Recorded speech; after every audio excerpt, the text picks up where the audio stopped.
Listen, the king and queen of the ring coronation's little over a week away. The family function is on and popping, celebrating the month of June and Juneteenth. So, what better way than to have the family, the squad, the familia, the DW crew in the building? This is First View Wrestling episode 36. I am Trill. That is John. And today we got the CCO of Tribal Warfare himself, the Chief Commercial Officer, Mr. Miami. What up, Miami? What's going on? What's going on, guys? Let's get into it. And of course, we have the Queen herself, the head person of DWE, the Island of Relevancy, Mrs. Dwayne Johnson herself. We got Final Boss Lady. What's up, Boss Lady? Hello. The crew is back together again as we celebrate the month of June. So let's get into it because we don't want to waste you guys' time and everybody else who's been patiently waiting. So we're going to kick it off with a little bit of bad news. As we all saw on Monday Night Raw, Liv Morgan suffered a separated shoulder injury within the first couple of matches into the show. We was hoping she'll be out a couple of weeks, maybe a month or two, but the rumor mill is going around that unfortunately Liv does require to have surgery on that shoulder and is expected to be out 6 months, which means she's going to miss Evolution and, of course, SummerSlam being in her hometown of New Jersey. So that's already a bummer as it is because you got to feel for her because she's been at the top of her game right now, the best that she's ever been. So more than likely, she's not going to be back till either December or they hold her out to the Rumble. Boss Lady, I'm gonna start with you. Like, how do you think Liv Morgan's injury it will affect the Judgment Day storyline? Wow. So that's definitely new information. I didn't know that she might need surgery. I didn't know she'd be out for possibly 6 months. That has not came across my feed on my radar yet. So thanks for that information. I think it's gonna put a monkey wrench in it. Because we were getting teases of the story with her and Roxanne and Finn and there's all this dissension and then there's a Raquel Rodriguez dissension in there as well. But now everything is completely upside down now. Yeah. I think now I don't think we're going to get the story that we thought we were going to get initially. Of course, we can't. I think at this point, the best option would be to really have Raquel and Roxanne do some character work and kind of build up her coming back. So I think they showed that dissension with Raquel and Liv. I think they should really tease Roxanne either being with Raquel or being more closer to the leaders of the Judgment Day, which is really Dom, but possibly Finn Balor. I think need to really play on that. So when Liv comes back, we don't know if she's with Raquel. We don't know if she's with Roxanne. We don't know if she's with Dom anymore. We don't know if she's with Finn anymore. And we just have JD just there because she's just there, right? Yeah. Farquaad. And you know, of course, as we know, we lost Carlito for real. But I think that's where they can build it. I think now, if you didn't think the Judgment Day, not JD McDonough, Judgment Day story was long enough, it's gonna be super long now because she's out for 6 months. We got 6 more months. Exactly. And they can't even break them up now because she's not there. So they really. Yeah, that's true. Miami, what's your thoughts on this situation? Can they still kind of sort of pull this off without Liv? Because I know Liv is a key main focal point, but can they still pull it off? Yes, they can. The number one person that Final Boss and I'm surprised she didn't bring up this name was Roxanne. I think they're going to move away from Liv. I'm just going to just say it. Injuries, I don't wish injuries on no one. Shouts out to Rhea Ripley for coming out saying what she said. But if she's going to be out for 6 months, I think they will break up the team. I think it will probably just Finn, Roxanne, and maybe Dom. When she comes back, they won't even accept her back into the group. The group won't be the same no more. I feel like Roxanne will be the leader. I think whatever they had planned for Liv Morgan, they're finna give Roxanne. Especially, I thought it was 6. I thought it was 3 months. That's now that's news to me. I did see about the surgery, but I did not know that it was going to be 6 months. If it's 6 months, they're definitely moving on from her because that's this whole year. Maybe I think we got left. I don't know how many more months we got, but I think that yes, they're going to probably move on to Roxanne. She's the younger person. It seems like they're putting a strap on her back, rocket to her back, and it seems like they're going to move in her direction. I knew Dominic did come out and say that he wanted to do a storyline where it was going to be like Eddie in China, and he wanted Roxanne, and they come out in the car with the lowrider with him and her. Maybe that's something she does at WrestleMania, and it does Roxanne and Liv Morgan, and I mean that can tell a whole story. If she's back before Rumble, I did see someone on X say that she could win the Royal Rumble, but it's in Saudi. Maybe because I mean she's been waiting for so long for her WrestleMania moment. Triple H has promised it to her. Maybe that's how they give it to her. But let's don't forget, Elimination Chamber is around the corner too. But yes, I think they will. I think it will survive. I think Roxanne is gonna. I think Roxanne is gonna put this group way farther than they ever been. It's gonna be something new. It's gonna be something fresh. Maybe she just comes in and say, "I'm the leader now," and just takes over. I mean, they're gonna have to do that with her because now Liv is gone. I'm telling you, when Roxanne takes over this group, and I know there's a lot of Liv fans out there, but they're going to forget about her. And that's going to be a good thing. It's not going to be a bad thing because when she returns, she maybe can be a baby face, and that's how you put her and let her be by herself. Or you maybe could have her convince Dominic to come to her side, and it could be her and Dominic again. I don't know. Yeah, that's gonna be the one thing. But there's another name you guys are also leaving out, and that's now does this change Raquel's decision? Because her and Liv haven't been getting along kind of well in the past couple of weeks, especially when Liv's coming up taking L's. Raquel took an L. She didn't advance to the Queen of the Ring quarterfinals. So, but Roxanne did. So this part with Liv going out, her and Roxanne can actually bond, form a tag team. Literally, like shout out to Nessa for this point, doing the big three-way when you have Bianca out. Not Bianca, you had Jade out and Naomi comes in. Roxanne can be that person, and then when Liv comes back, she can actually have a feud with Raquel, saying like, you're saying I'm this and that, but you can't even stay healthy, and I'm the one here, type of thing. So we still got Dom and Finn to carry us over, but Liv will be missed because she is the focal point of all this. Especially they had to change Evolution's plans because of this injury. So ain't no telling what would have happened. The whole Bella twins thing might get scrapped for a minute. We don't know what's going to go on with that because she was in a feud with Nikki Bella or starting one.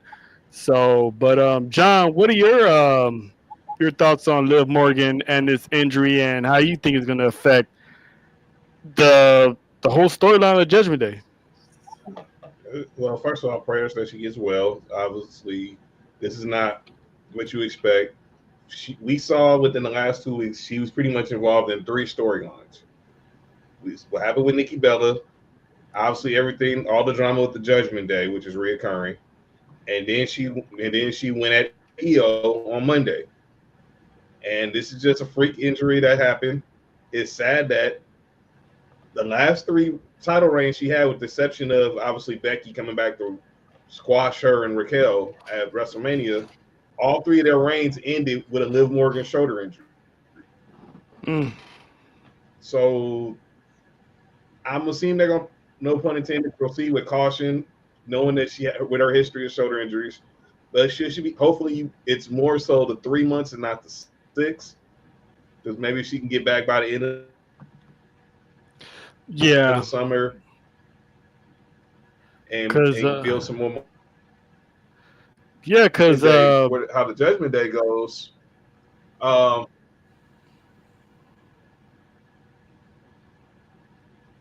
far as how the Judgment Day goes, this is all right. This is Roxanne's ball to pick it up and run, and I think she's gonna take this thing to another level, like Miami was also saying. Because we're seeing it.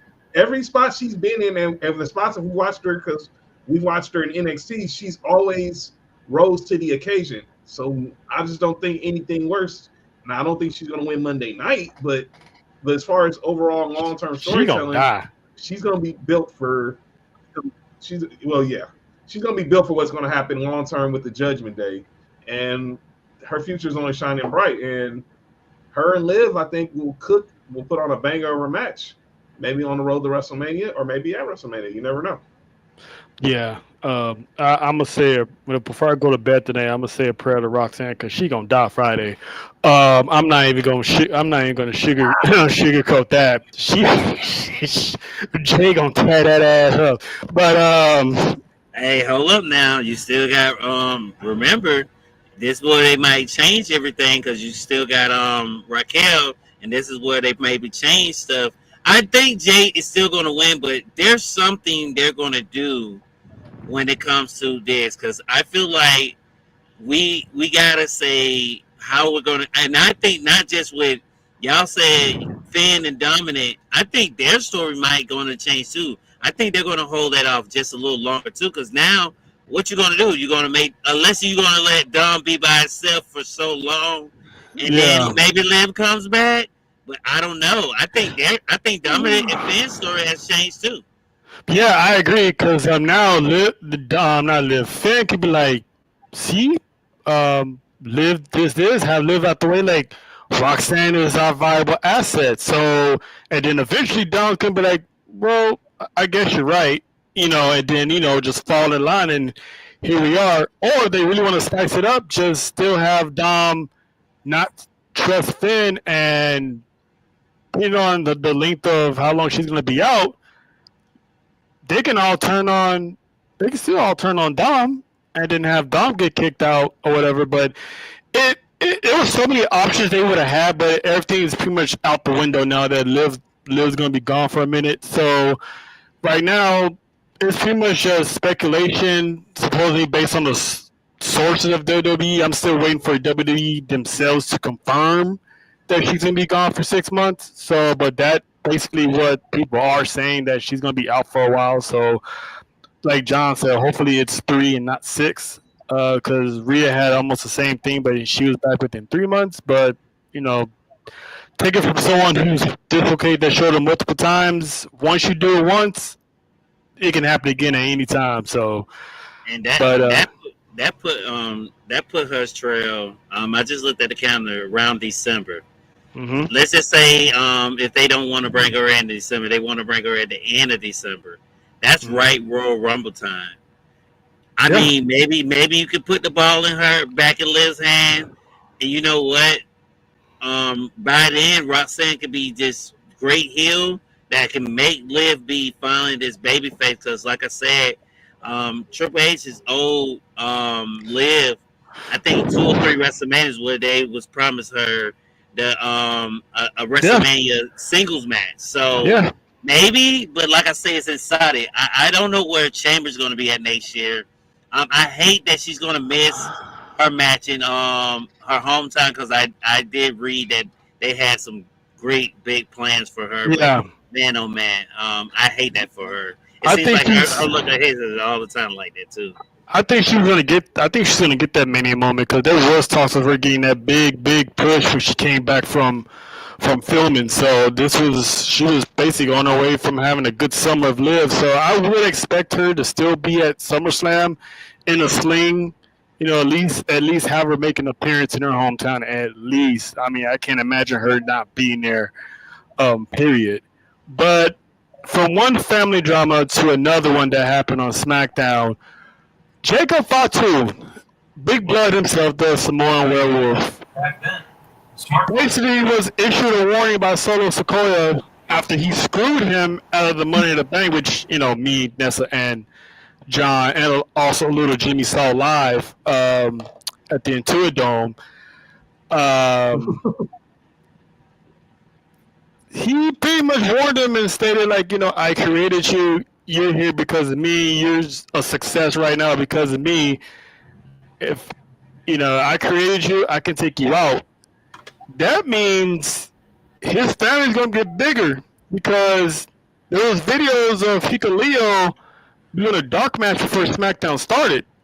So that's pretty much all but confirmed that he's gonna be the next person to join Solo. So, Boss Lady, since you kind of close with the bloodline, so to speak, what are your thoughts on Hikuleo, and is he the only one that's coming?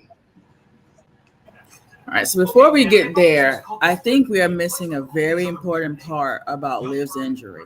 I want to go back to that because what is my Nikki Bella gonna do?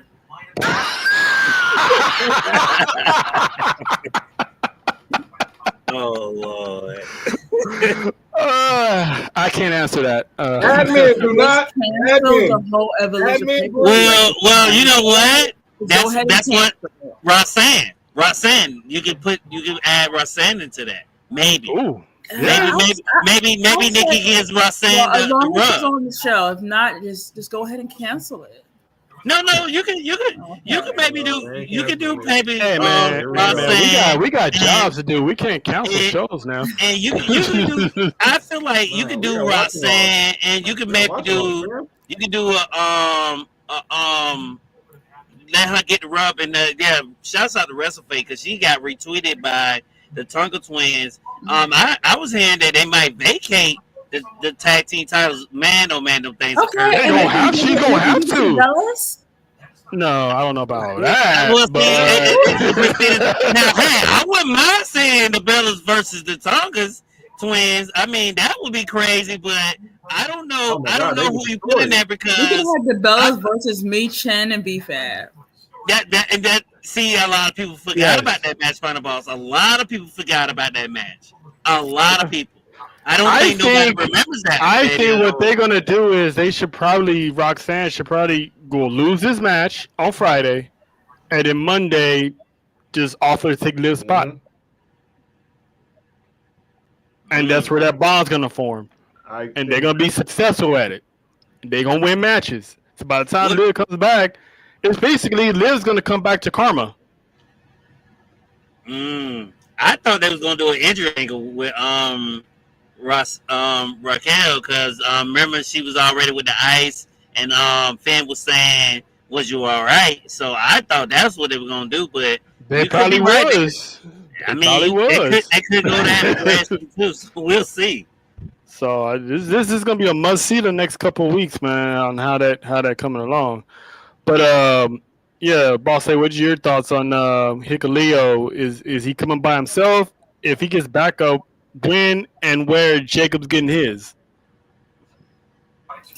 I mean, here's the thing, and this is going to be probably an unpopular opinion. Never an unpopular opinion here. It might be. But I am tired of adding people now. Like, at first it was cool because, we got JC Mateo. And then after that, it just kind of died for me, right? Like, I'm no longer. What's up, Cash? Oh, glad to see you, Cash. Glad to see you here, brother. Hi, guys. But I am no longer interested in them adding more people.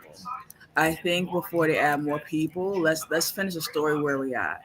They teased Solo and Jacob break up for a long time. They finally did it. We finally had Jacob say, "I hate you, Solo," and cost him the Money in the Bank. Okay, let's focus on that. Let's not add no new people. We don't need it. So if they want to add Hikuleo, fine. But I don't think we need it at this point in the story. I think that has to come way far down the line and have some more twists and turns. What they may be, I don't know. But I think it's just too early. I mean, yeah, I agree. I mean, that's why they're probably going to have them work dark matches until it's time to, fit him in. So I still got Jacob and Solo at SummerSlam for the United States That's Championship. Rumor fake that's Fazilla. Rumor is that's Fazilla. I think the one for Tama is going to be, I think it's called Tala Tonga. They filed that about a year ago. I kind of like Zilla better. But anyway, I don't know why they want to change names all the goddamn time. I don't know they always want to change names every goddamn time. Just keep trademark reasons. They can't trademark your actual name. I mean, he can. I'm saying they can use it. That's what I'm saying. A lot of wrestlers don't want the. A lot of wrestlers don't want that sometimes. So yeah, I mean, even if they do, they can't say you can't use it nowhere else. It's your real actual name.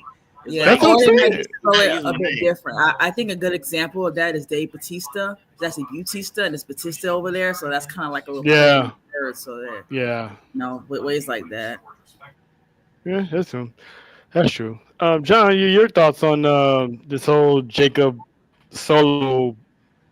I don't know. You want to call it a bloodline storyline anymore? I think this is just a Jacob and Solo storyline now. I think that bloodline thing died when Roman won the crown back, won the Ula Fala back. So I think that's done. I think this is just, deep family business at this point.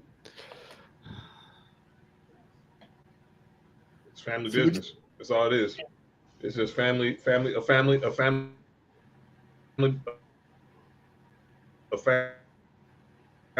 dysfunctional family right now, and clearly.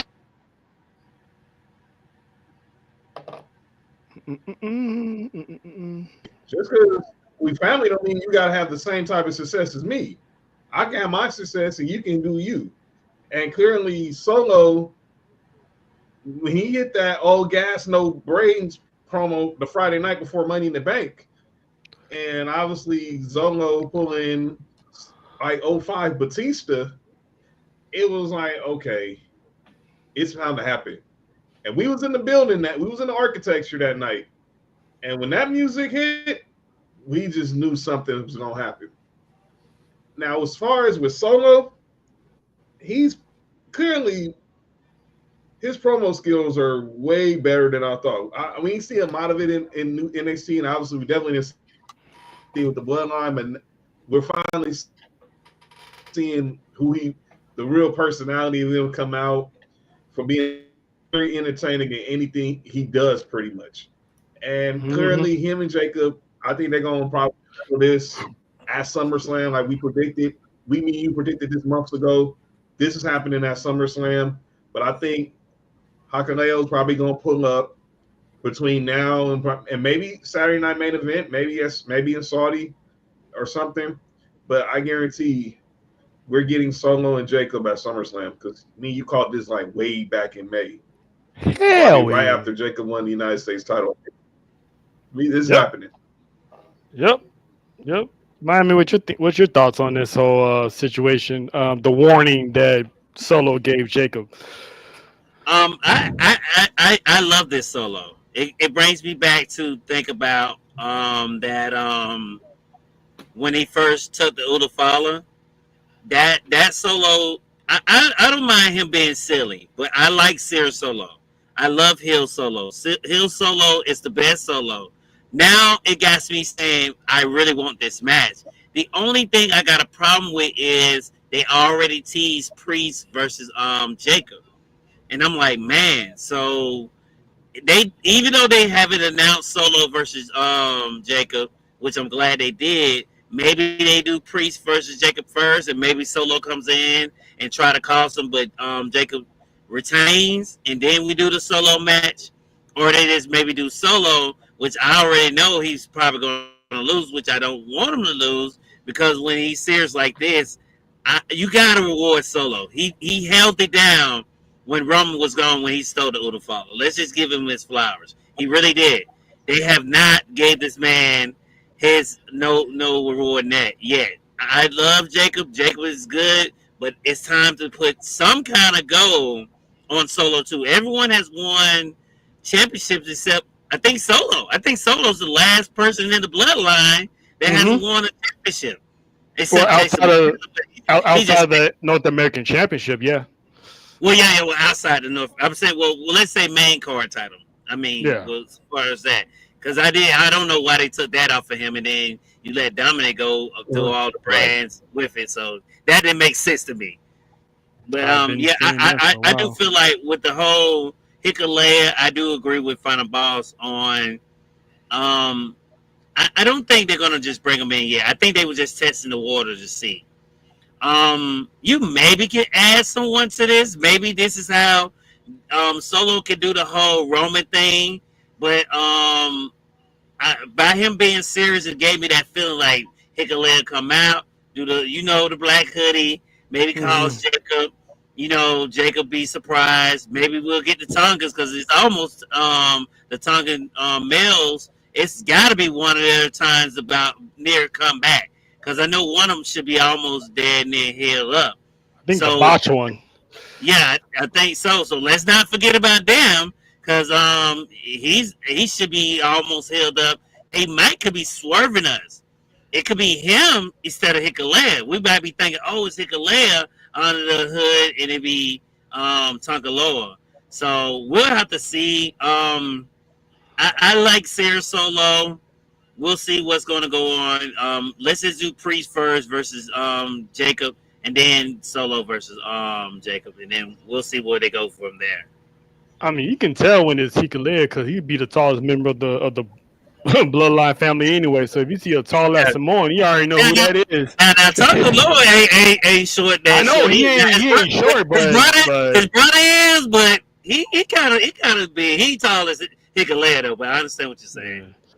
Yeah, exactly. But I'm pretty sure if we do get Jacob and Priest, it might be Saturday night's main event. I mean, there's another pay-per-view before SummerSlam, so we can still get him and Priest and still end up with Solo in the end. So, or they cost Jacob the championship. Priest wins that, and then we get this war between these two at SummerSlam. So either way it goes, they're on a collision course for New Jersey. That's for sure.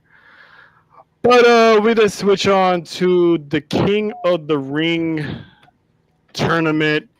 It's been a good tournament. I like how they did these matches this time because now it's like anyone can kind of win this if you really want to put your booking hat together.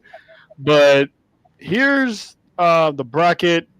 I don't have the updated one, but we have Sami Zayn, Cody Rhodes, Jey Uso, and of course Randy Orton to round out the final four. So we're gonna have Jey Uso versus Cody Rhodes and Randy Orton versus Sami Zayn. This final four is gonna be interesting because I've been saying it. I got Sami Zayn and Jey Uso in the finals, which means somehow Jey Uso will get past Cody Rhodes. And I think Karrion Kross is going to play a part on whether Sami wins or lose in the finals because we've been seeing a lot of Karrion Kross, and we're finally going to get a Karrion Kross match on Monday Night Raw whenever that happens once the King of the Ring is over because Sami Zayn did say when this is all said and done, he's coming for Kross. So Miami, what are your thoughts on the final four of this tournament and who you got winning and who's your backup plan? Like who you think they're probably going to go with? I've been saying this for so long, and I know I can't regret it. I have to be biased, but this has to be Cody Rhodes' tournament to win. It has to be.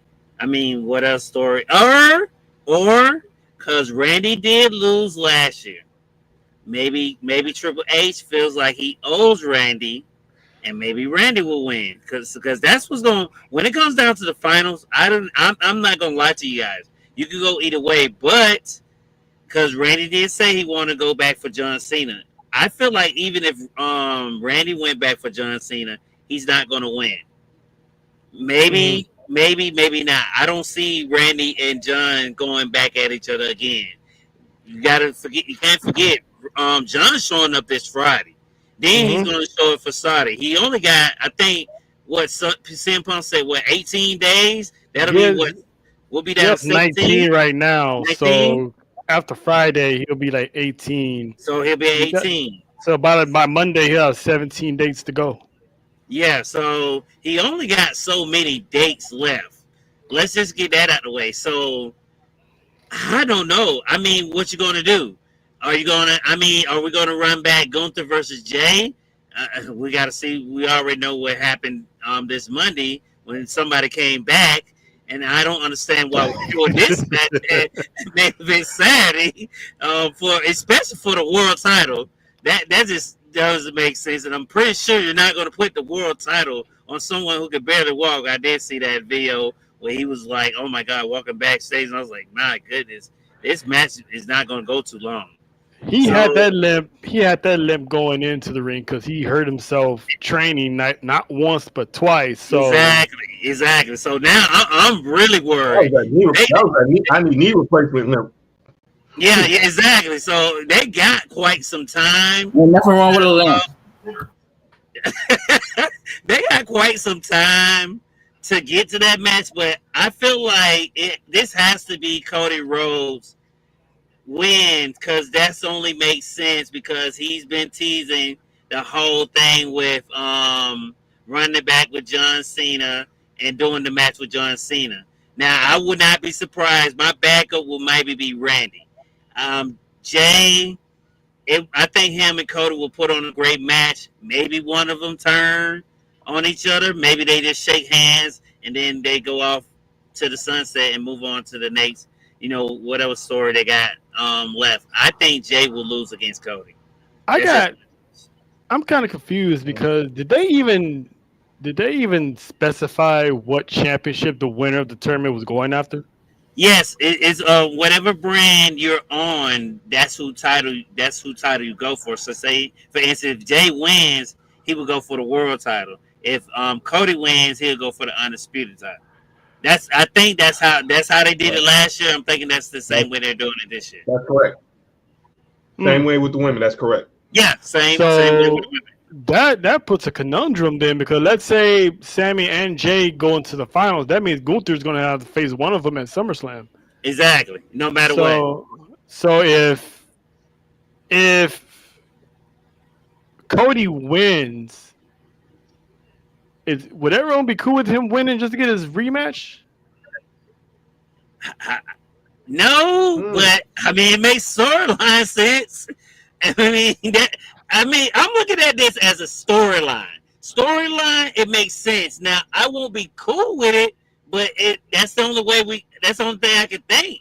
It's the same thing. You got Orton and Cody in this tournament. So it's like I think they're just gonna get, if they're gonna run it back, they're gonna get theirs separately. So, and if to your point, if you don't see them running it back, there's some point for Orton winning the tournament if they're not gonna run it back. Exactly. And that's the same thing with Cody too. It has to be Sammy. I don't know how, but it has to be Sammy. Well, I had Sammy not winning because something that Cross maybe do. Because remember, he already threatened Cross. I don't think if Sammy's going to go to Rumble, then I got him winning. Because if he doesn't win this King of the Ring, he's definitely winning Rumble. Exactly. He got to win one. It's either one of these two events he got to win. So that's what I'm thinking. Maybe Jay will win, or maybe Cody does. I don't know, man. you can, think about it. If Jay wins against Cody, and let's say Sammy does win, that means Jay has faced two of his friends that came and saved him and always been there for him. Maybe you can do something with Jay where he starts to slowly shows, because I pointed out the Final Balls that when Sammy came in, Jay didn't dap him up, but that's looking back, he was champion. And I was like, interesting. No one did catch that. I was like, that was a little heelish a little bit there before he lost the title. So if they go that direction, I wouldn't be surprised. But my thing is this: who wins Rumble on the men's side? Maybe Punk, because Punk is already going to Saudi already. If he loses at Saudi, will you win at Royal Rumble? Yeah. Boss Lady, what you think? What you think this field gonna look like by next weekend? Who you think's going to the finals, and who you got winning? Winning, I think it's gonna be Jay. I think they're probably gonna have that whole King Jay, like. I like that too. I think that's where they're gonna go with it. I think that makes the most sense. Obviously, Jay is not going to be in the title picture right now because we got that return on Monday. So I think the next step for Jay would really be winning King of the Ring. Now, my backup to answer that question probably would be Cody. They're gonna call him probably King Nightmare Rose or something like that. Oh, Lord. Yep, and he'll probably Jesus come out. Christ. Cody comes out with those long, like British looking jackets he kind of has. And Yeah. don't forget, he be doing that, Like he be doing that long Renaissance look too. Yep, that Yeah, Renaissance look. Yeah. Yeah. You know, I they can might see do them the doing Booker that. T. They might kind of do the Booker T. Charmel thing because they'll have Brandy and Cody come up there. Oh, Lord. Jesus. Yep, and they'll kind of redo that, but they'll redo it Cody style. So, I mean, I can see it. You know, I think it'll be kind of cool. I'm not even a Cody fan, and I kind of want to see them do it. But really, I think it's just best for Jay. I think King Jay will be his next step because I don't see where else he fits in right now. Yeah. It's that, like I was saying earlier, I like how they got it where it's like there's cases for everybody in this Final Four win. It's not as predictable as, you know, the previous King of the Ring tournaments back then. So for this to have these four, and it's like this guy can win it, this guy can win it, that guy can get a rematch, this guy can get a rematch. So it's, and we all can't forget whoever wins the Seth for all his wins overall. Right, and then the thing is too is that, you know, if Cody doesn't win, he'll just go back to having a story with Punk. I mean, that's where he'll go. He has a place for him to go. So I mean, as far as Sammy, I mean, and someone said, I forgot which one of these podcasts said it, but Sammy isn't the same caliber of the Bloodline story. He just isn't. No, I agree. So I don't see him winning it. I see him putting on great matches, which he does, but I don't see him. Yeah, not even close. That's why I don't want him to even go with Cross. I don't think that'll be a good fit. That's just me. King Cross. Oh, Lord. No. Nope. Okay. Nope. Have a little Nope. cross. No, because Nope. they can have a little cross on a little king. That's not what I'm saying. No, the internet is undefeated. They will find a way to add that extra K in those initials. They gonna find a way. King Cross, double K. It's a KK. Oh no, wait, Oh. that's not good. Yeah. No. This is. And on a I- side note, So y'all telling me Cross ain't gonna never win King of the Ring just because of that, huh? no, he I mean, he still could. I'm just saying, as far as the internet goes, they gonna, you know. King Cross and Queen Charlotte. You can't call him King Killer Cross. You can't call him King Carrion because you know Well, the problem is, I mean, I can see them doing that. I think it would be good for Karrion Kross because, you know, Scarlett doesn't wrestle. So I can see on WWE she don't. Right, exactly. So, but I can see her using this as a way to get her more TV time because remember, Charmel is just Booker T's wife, and they used the hell out of her when he was King Booker. Yep. So, I mean, there's that too. But quick shout out. So, Run and Wrestling Podcast. That's Big Mike, and I will see him next month. Shout out to Mike. Shout out to my guy Mike. We're gonna wait till John gets back in so we can get his thoughts on the final four of the men's bracket before we move on to the women. John, who you got winning this tournament, and how do you think the final four is gonna play out?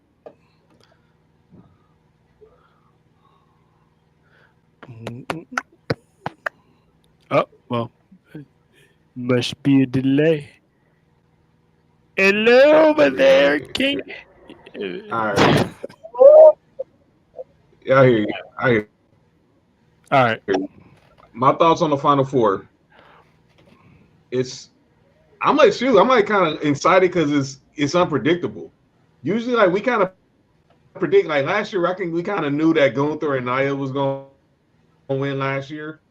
Mm-hmm. But this year, I really have no feel. Like I'm the women's, then I don't know because I think I can see what if they trying to rebuild Asuka or something, and we still got the whole Naomi situation.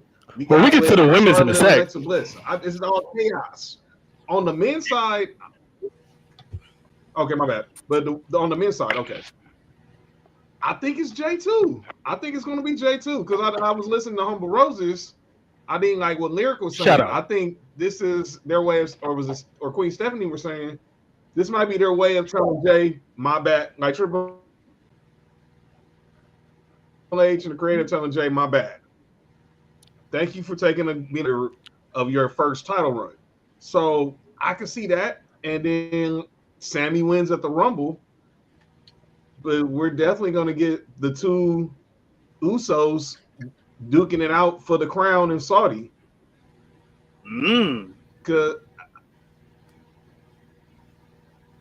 Yeah. Even though I could see Randy last year, because we all knew he lost on some BS because his shoulders weren't on the mat. Exactly. And then you throw Cody in there just because it's Cody. And you throw Cody in there just because it's Cody. I don't know. But I'm gonna go in my heart and say it's gonna be Jay, but my head is telling me all four of these dudes. My mind's telling me no. Cause now I didn't think about because let's say Sammy doesn't win, you could do one or two things. You can either give him, and we forget, but I know they don't normally do it at Rumble. They don't do title matches, but you got to think about it. The King picks his matches, so let's say maybe they do Sammy. If Jay wins it back, maybe Jay holds it all the way up to Rumble. They do Sammy versus Jay. They do some kind of angle where they'll two have to fight each other at Rumble, and maybe Sammy wins it there. You know what I'm saying? He maybe drops it. That gives Jay a good lengthened time to hold it, especially if he holds it from August to all the way to Rumble. That's way longer than he held it now. I think that maybe it's something they can do. Or Sammy can win it and maybe you could do Jay versus Sammy at Mania. I don't know. That would be crazy because think about it. They already had tuck on each other one time before in the main event at Mania and Sammy won. It was KO and Sammy, but Sammy won and they won the tag team title. So they could do a storyline with that too. True. I think I'm gonna give the nod. Like I'm still gonna have Jay win because let's say Jay gets his rematch at SummerSlam, Mr. Money in the Bank is not gonna be too far behind. Exactly. So he can he can pull off the summer heist of the century. If that happens, y'all better tune in to Rakisha podcast again because he gonna probably get stupid. Man, I'm hoping that because that means that you're telling me that Jay cannot hold this title. No title over 100 days. Not one. Come on, man. Let's give this guy one good long reign. What's wrong with 100 days? I understand 100 days is okay. You let other guys hold at least for 100. You telling me Jay, one of your big main stars, cannot hold it for 100 days? At least 100, y'all. 100 days ain't long. I'm glad you brought that up because we will be going over the Bloodline legacy later on in the show and Rikishi's comments regarding his son. So, but in the meantime, between time, and I'm glad Faith is here. Hopefully she'll stick around towards the end because we will be covering the Bloodline thing since, she, is Bloodline herself. So we're going to definitely go into that later. But now we're going to hop over to the Queen of the Ring qualifying matches. And we actually got the final four for that bracket is pretty cool itself because you got Alexa Bliss and Asuka on one side. You have Roxanne Perez and Jade Cargill on the other. This one,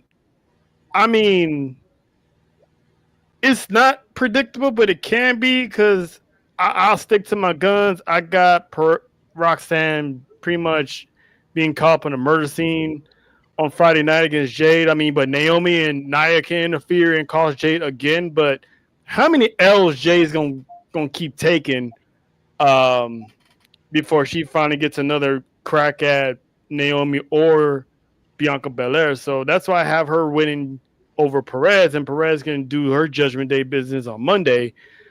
Oscar and Alexa Bliss, this is going to be the interesting one because they are former tag team champions from back then. I got Oscar winning, but because of Charlotte Flair getting her payback, because you already know the Queen Charlotte Flair does not like to be outstaged by anybody. And Alexa Bliss has been under Charlotte Flair's skin, and it shows. She's won up her ever since Alexa's come back. She's been trying to have some kind of conversation with Charlotte Flair, which I don't know what the end game is, but she's been having Charlotte acting and moving a little different, so she might get payback on Friday. Boss lady, who you got?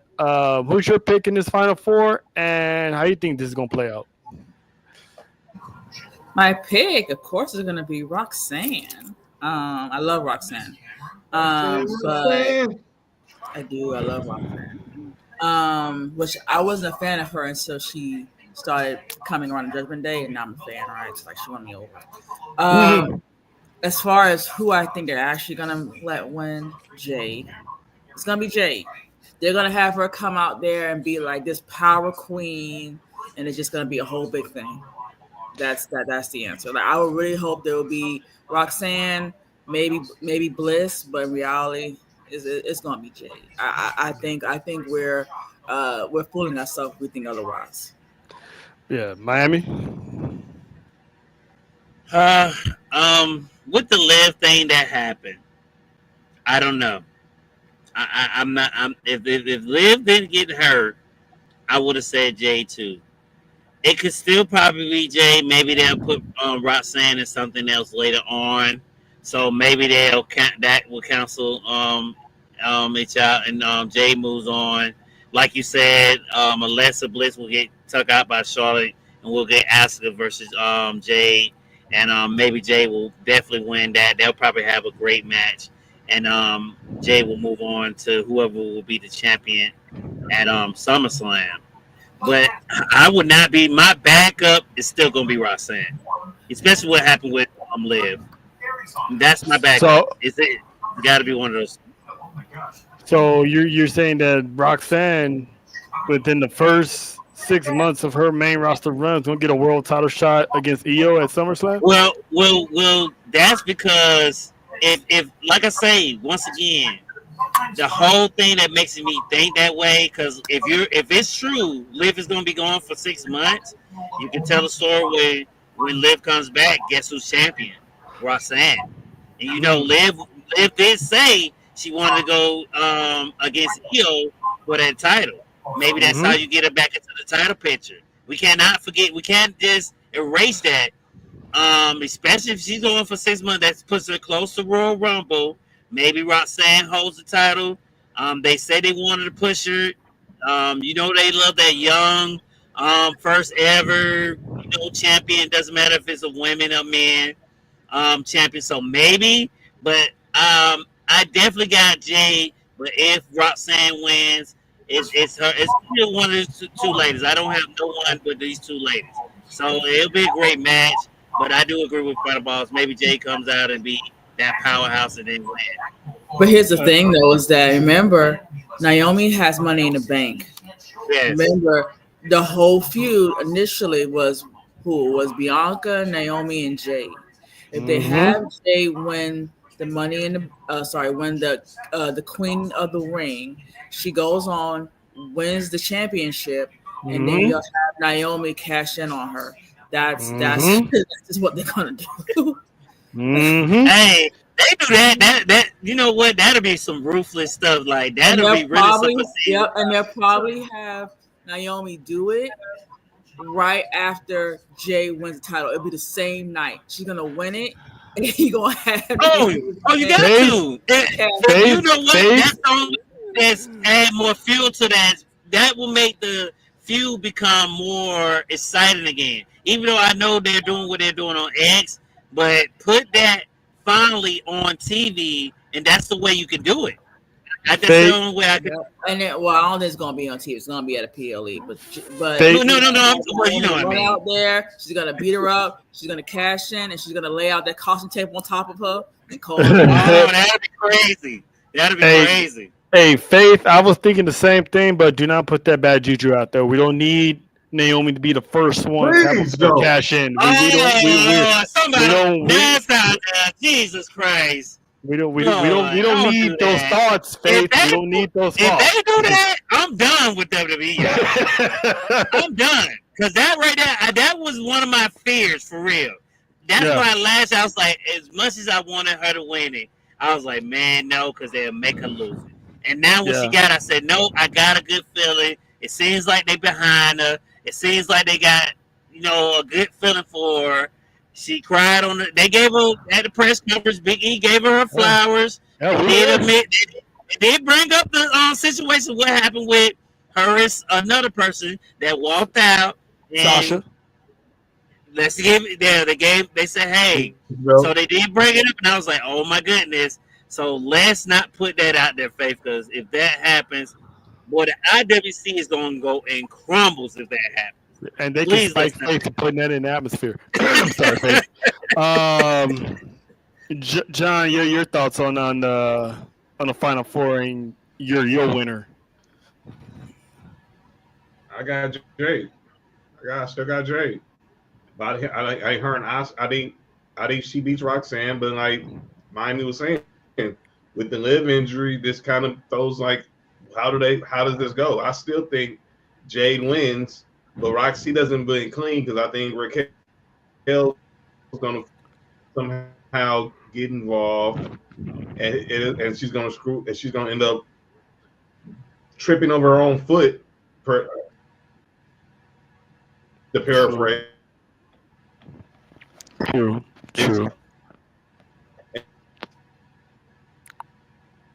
It's cross Roxanne the match.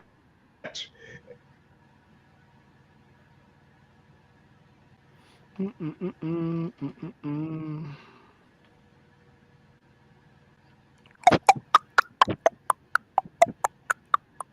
right. Looks like we still having some technical difficulties, so we're just gonna. But it might be StreamYard itself, because sometimes this is the actual program. You might need to restart the whole program. Yeah, because it was kicking me out on Monday twice. Hold on, is that him? It did nope, that. Never mind. I thought it was Sean talking. Wait, he moved. Yeah, StreamYard. Yes, I see StreamYard. I don't want to be great. Okay. Oh, the final boss. Yeah, I can hear him. This looks blurry. We can hear you, John. We can hear you. It's a little blurry.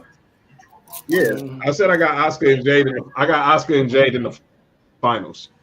Ooh. And I think Jade takes it on. And then we set up her versus Tiffany, and then here comes that guitar music playing. Jeff Jarrett coming out. And the caution tape will be officially ripped off at MetLife Stadium. Oh man, that's funny. But that whole WWE Championship, that's gonna be a big three issue. So I'm looking forward to that. Tiffany's run, her time is up. Jay's she's not gonna run through her, but she's gonna beat her, and then Naomi's gonna come in and reap the benefits, and hopefully sometime down the road we get a Shield-like match where we have the big three duking it out for the women's championship, and still have Naomi come out winning. So the payoff needs to be Naomi with a good WWE title run until her time is up in WWE, so she can go make them little ooses. Clash in Paris. I'm calling it now. Clash in Paris. What, Naomi's cashing in Paris? No, I think Naomi's cashing in at SummerSlam. I think we get the big three. I think we get the big three in Paris. Oh, yeah. Hence the name Clash in Paris. Yeah, I see where you're going with that. I think your Shield theory happens at SummerSlam, where all three of them. Well, I think your Shield theory to a degree happens at SummerSlam, but I don't think Bianca's going to be ready. I don't think that finger's going to be ready by SummerSlam. I think they give her some time, and let her wait till they get the pairs that should be fully 100% and knock off all the ring rust, and them three just go at it. And Naomi carries this run one more time, as you just said. Yeah. And speaking of one more run, the role model is back to run it back against Becky Lynch, who basically took her out of the What up, Cannon? Took her out at WrestleMania, which, in my opinion, is still one of the dumbest stories they could ever write on that one. Because what was the point of that? But I'm not that. That's neither here nor there on that. I moved on from that. But Bayley's back, new attitude, new swag, and she basically is calling out Becky. They're gonna get this IC title match supposedly next week on Raw, if I'm not mistaken. It's gonna be for the title. Lyra Valkyria wasn't really too happy that Bayley just comes back and gets a title shot before she got her rematch. So having Lyra in the middle, in the mix of all this, kind of makes an interesting story because is Lyra done with Becky? Is she gonna? She has this edge on her now. So is she gonna start acting funny now as well? I'm not gonna say full heel, but is she gonna start acting funny? Because she's been on a little more aggressive side as of late since Becky Lynch has been back, which I can appreciate because she upped her game, upped her intensity, upped her promos as of late. So, Boss Lady, how do you feel about this whole situation surrounding the Women's Intercontinental Championship? And do you agree with people who are saying that this is definitely Bayley's time and she should win that championship? Yeah, Bayley's back with the purple hair, and soon we're gonna get the Bayley statement. I mean, here's the thing: is that when they first teased the whole Becky and Bayley thing, I was really excited. She came back week before last. I was like, okay, this week I'm not invested anymore. But I don't know. I'm just not. And Bayley's good in the ring. She was part of that 4 horsewomen. We all know that, which is, Becky was also in part of that group, but I'm just not invested anymore. But I think that Bayley deserves this. We had a lot of concerns about Bayley. She was out, forever. She was not there for WrestleMania. They finally got her in the story. She's finally back. So I think she deserves to win the Intercontinental title. I think it'll be good for her because it's still considered to be like a mid-card title. So I think it'll be a perfect fit for her and get her back to being the Bayley that we know and love. I mean, she came out and saying "Ding Dong," right? So I mean, everybody remembers that was from her Ding Dong show. She had Bliss on there, who she had many times. So I mean, and it was just her kind of like teasing it, basically teasing herself, right? And that was she was heel during that time. She had the soccer mom cut. Remember that? Yep. So the heel Bayley. Now she's back as a more edgier Bayley. Now she's not the hugger anymore. Still, so I kind of like that. But right now, I'm not invested just yet. I'm not saying I won't be in the future, but I think this is very good. This is very good news for Bayley, BBL Bayley. But we had concerns about her, but now she's back and she's in a major story.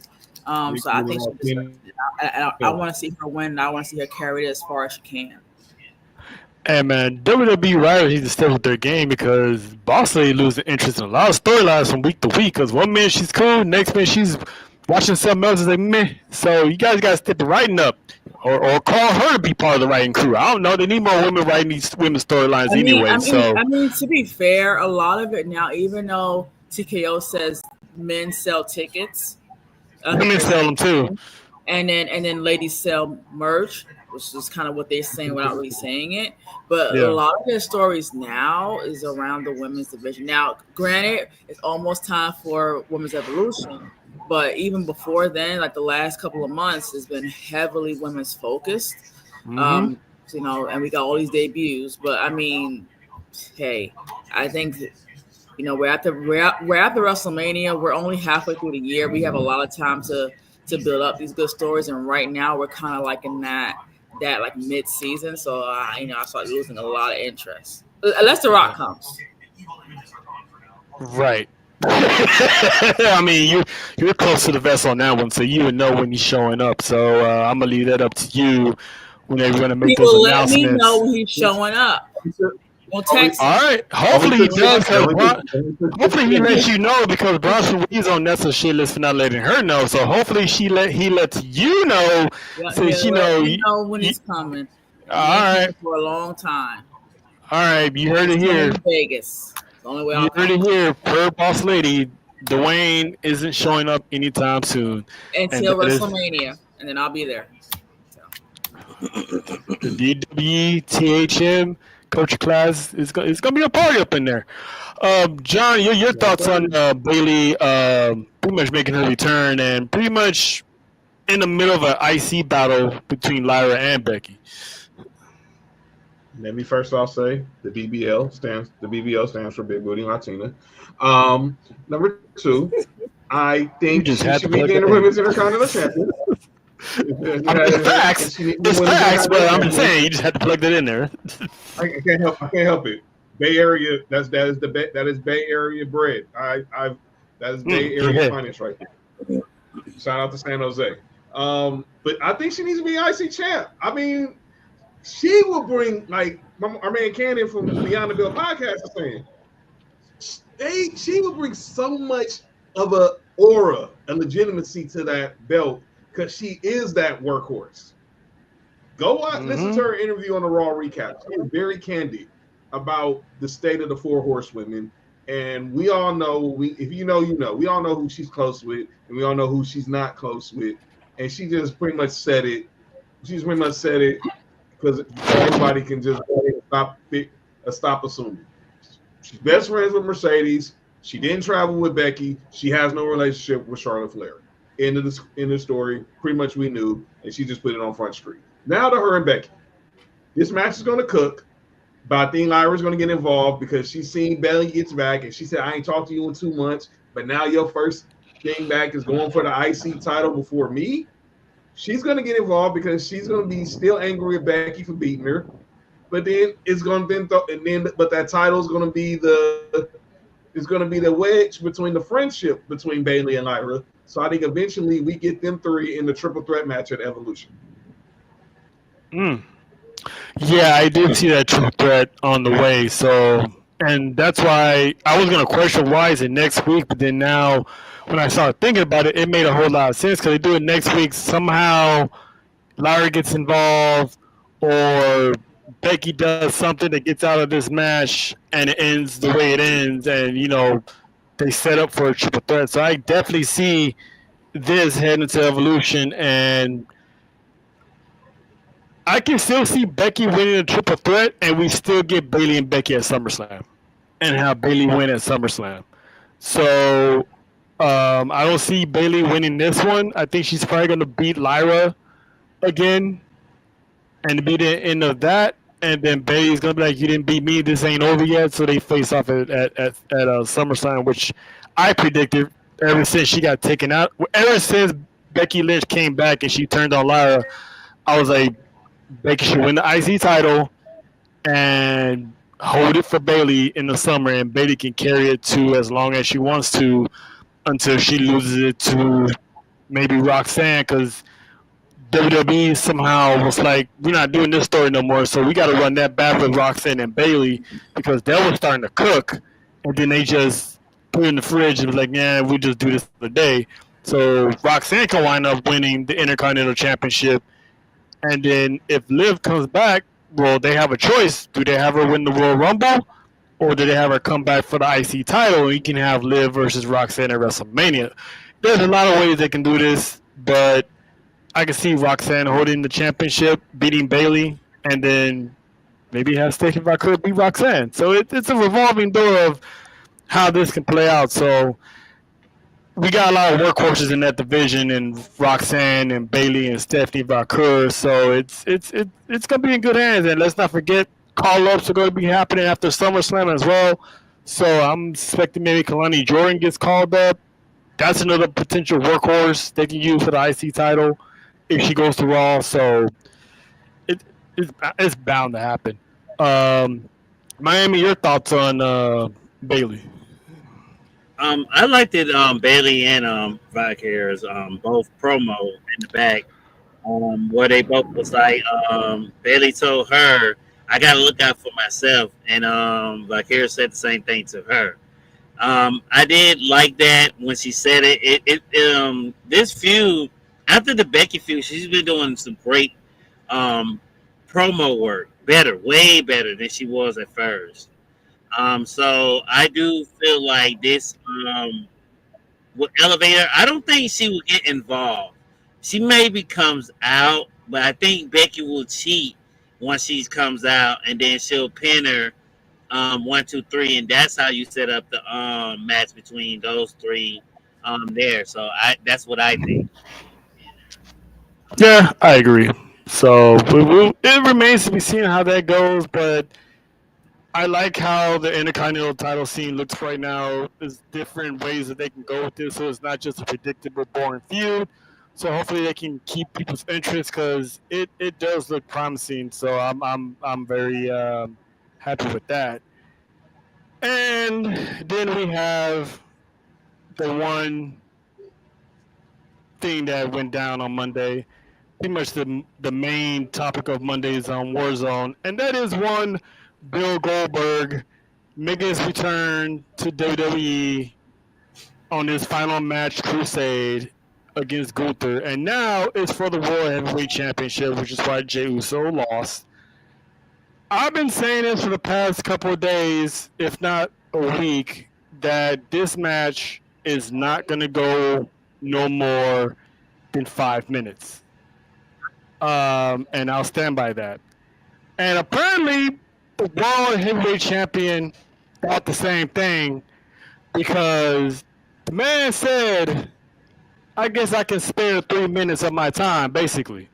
So this is going to be a Saturday night's main event. So I'm expecting a squash match because ain't no way you going to convince me that the work Gunther's been doing since his main roster run with the Intercontinental Championship, with the World Heavyweight Championship, that he's going to take that title off of Jay and somehow gets beat in Atlanta, Georgia by a 50-plus-year-old man. You're not going to convince me that's going to that's going to happen. And if it does, I'm the one that's going to be crashing out that Monday because ain't no way in hell that's going to work. That ain't going to work for me, brother. That's for sure.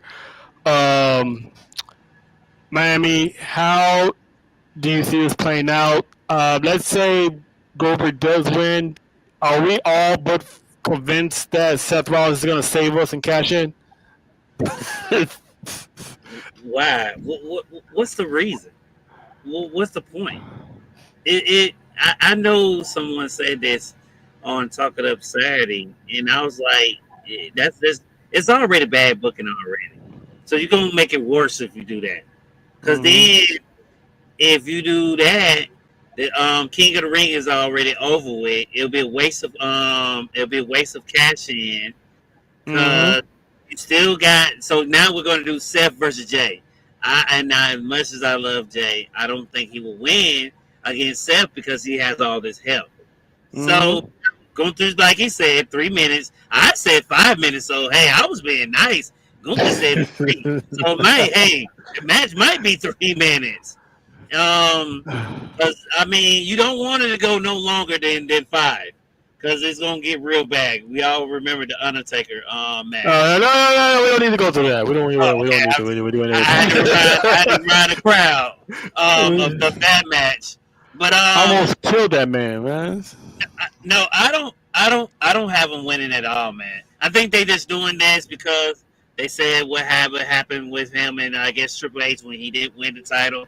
I hate to tell him he's not going to win this title, and if he does, it won't make no sense because we still got SummerSlam, and that means that Cody definitely won King of the Ring. We'll know why if he won, because now Seth has the title. What do you do with him at SummerSlam? He has no one to face. I don't want. I mean, maybe you could run.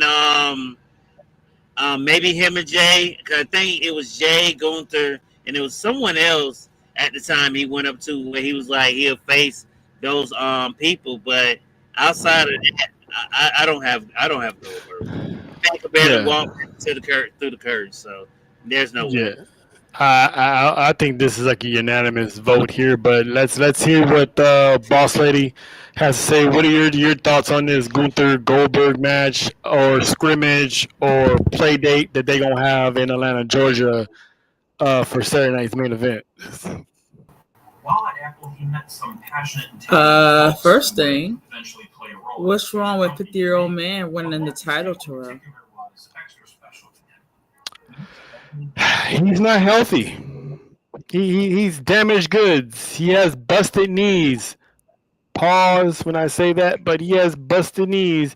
Hurt himself training twice. I like men with weak knees. So what's the problem here? Well, it's easy to bow down to the final boss. I understand all that. I understand all that, but we're talking about wrestling right now, and you can't convince me that this man who is hobbled is going to be a man in his 20s, not even reached his prime yet. Well, couple things. So one, my husband is 53 years old. Goldberg is 58.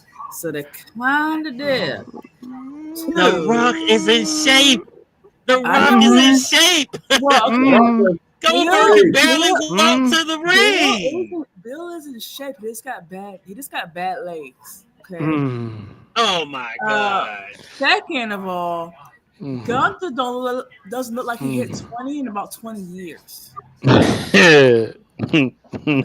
Like he looks so bad. If Goldberg win this match, the IWC gonna blow up. I thought that he met my requirements. He's like 50 plus because he looks old as hell. Gunther looks old as hell. Okay. Ain't nothing young about his face. At least the man can walk to the back to the ring and to the ring. Hey, people can't walk, they can't walk, but at least he made it out. He made it out. He did have a limp, which reminds me of HBK. But other than that, he looks fine. Well, HBK is bow-legged, but no one wants to talk about that. That's also, also remember Stone Cold. Stone Cold was like that. He was real bad. His knees were terrible. His knees were shot until he got the knee replaced. But they wasn't, man. Funny balls. They weren't walking back to the ring once they got to the curtain like that, man. I thought the man was bare. I thought the man did a full match. I'm like, he barely can walk to the back. Well, like you said, right? He came out for you guys. Well, I'm telling y'all, I'm not a big fan. I'm not a big fan of him in general, but I love his entrance. They should have came back and knocked on his goddamn door. They're gonna do that money main event. Oh man! They're for sure doing that in Georgia. Yeah. I don't know why, because he wasn't getting ready for a match. He was just coming out. I didn't exactly like when he's about to get ready for a match. But he had to come knock on someone's door, have to come out. I said, but I was happy that the crowd did give him, a pop. I thought they really weren't going to give him a pop.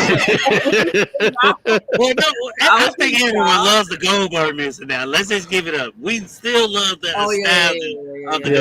But now, as far as the match length, we can't always have long matches. Like we have had Goldberg return and do a squash match. Remember the whole thing he had with Brock years ago? That was dope. Remember that? So I think it may be a similar thing. I think the only thing is that you're gonna have Gunther do a couple of rest moves on him, but I think Goldberg is gonna get out of it and he's gonna win, because apparently the rumor was he only had 2 matches left. So I think he's gonna win. He has 1 match. He was in a retirement match. If they let him win this title, you know what? Hey, listen. I'm gonna tell you like this.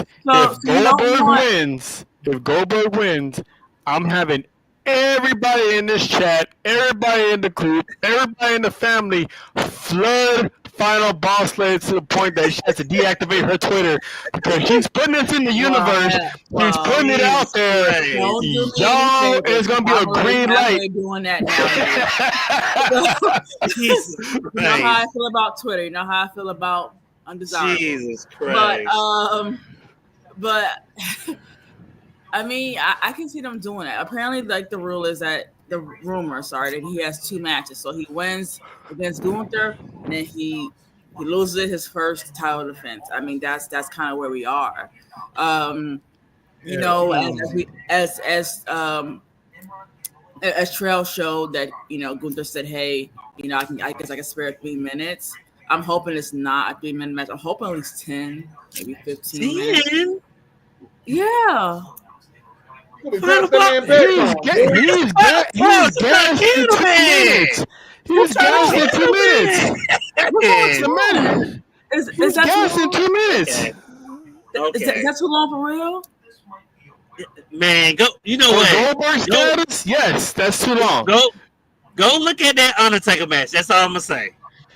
I'm gonna leave it there. Different. He wasn't prepared for that. Oh my God! Well, he learned his lesson now. Y'all still shit on it. It's been like 7 years now. That's it.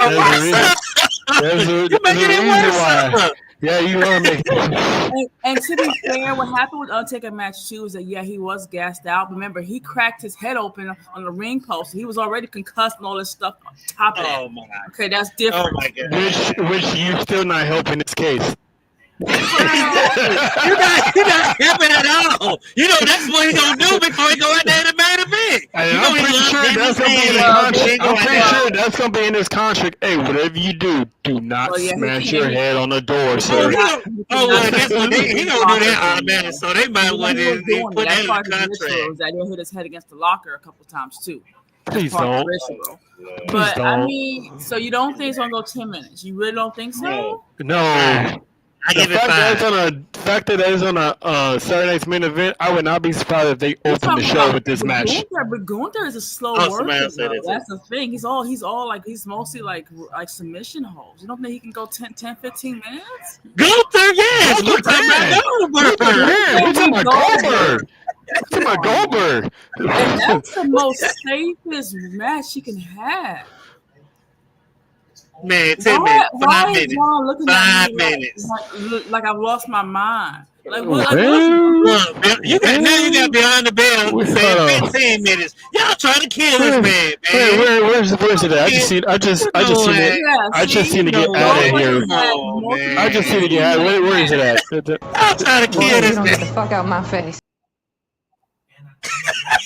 Y'all trying to kill this man. Man, y'all, that crowd pop for GOLDBERG. He's gonna train really hard. He's gonna be 100% when he's. Listen. Yeah, and you know what training got him hurt hard.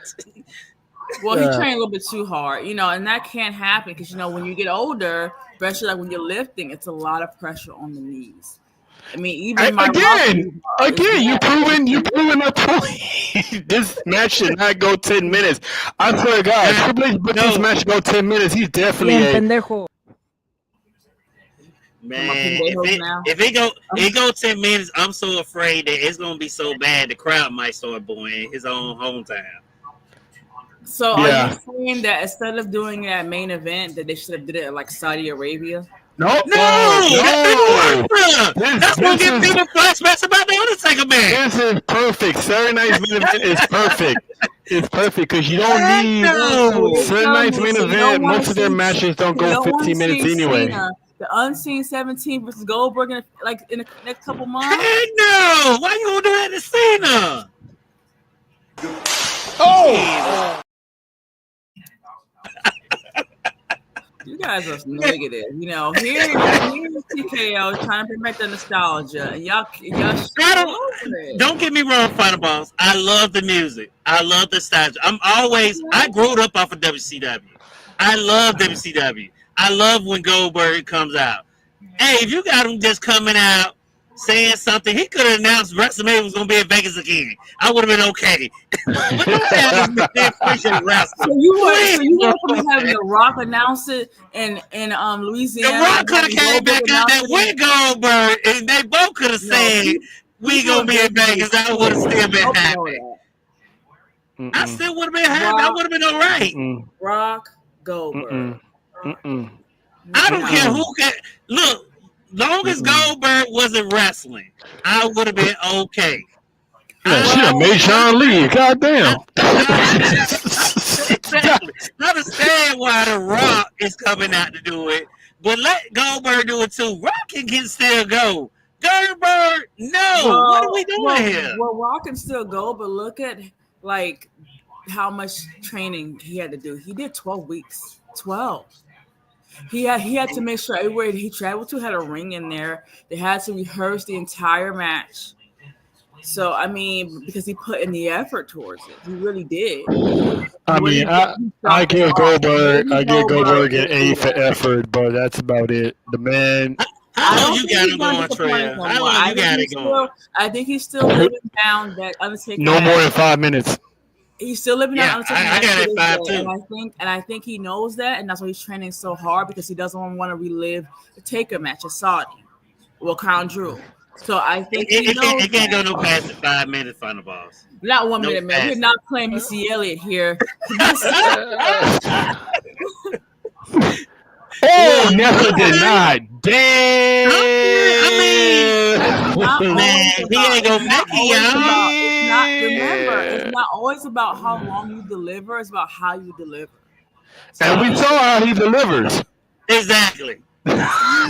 You're not helping, boss. If I gotta show you that video of the man walking back to the curb Final Boss, then you gonna say, man, ain't no way. I saw him walk out. I mean, yeah, he looked limpy, but he reminded me really of like Stone Cold before. No, I'm talking about because you know how they show when the cameras go off. They show you when you go back to the curves. I was like, man, this thing can't go no more than 5 minutes. And CM Punk is taking 10 years to go down to the ring. So what do we do?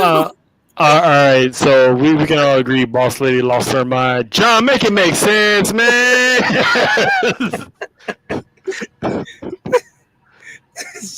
John is like, man, this don't make no sense. Is John frozen or he just? I think he is. Because man, look, John said that 10 minutes is so bad. I gotta sit here free with that. Because that's how disbelieving. Boss Lady messed up the StreamYard. Well, it is StreamYard because mine said no connection. I had to leave and come back in. So 10 minutes. Hold on. 10 minutes is just sad, Final Boss. You need to be ashamed of yourself. What's wrong with 10 minutes?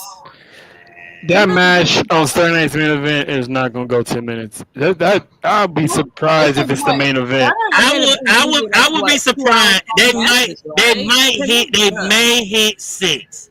I will give you that. They may, and I'm stretching that, and I'm saying it with a may. Gunther is a submission guy. He's gonna hold him for like 3-4 minutes. Okay, and after that, you might get a little. You might know.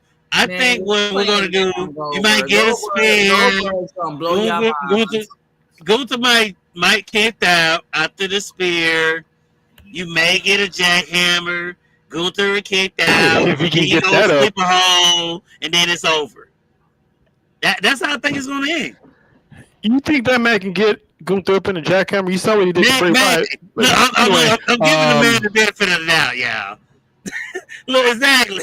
Look. Nelson said it. Yeah, John face says a lot. That frozen face says a lot. It don't matter. Still, look, that was the perfect face that he had for us because he's like, this is ridiculous. we man. John, make it make sense, bro, before we move on, because we spent way too long on on laptop. Gonna last longer than Goldberg. Well, the last time was about 3 hours now. Hold on now. What match is going 3 hours? What are we talking about?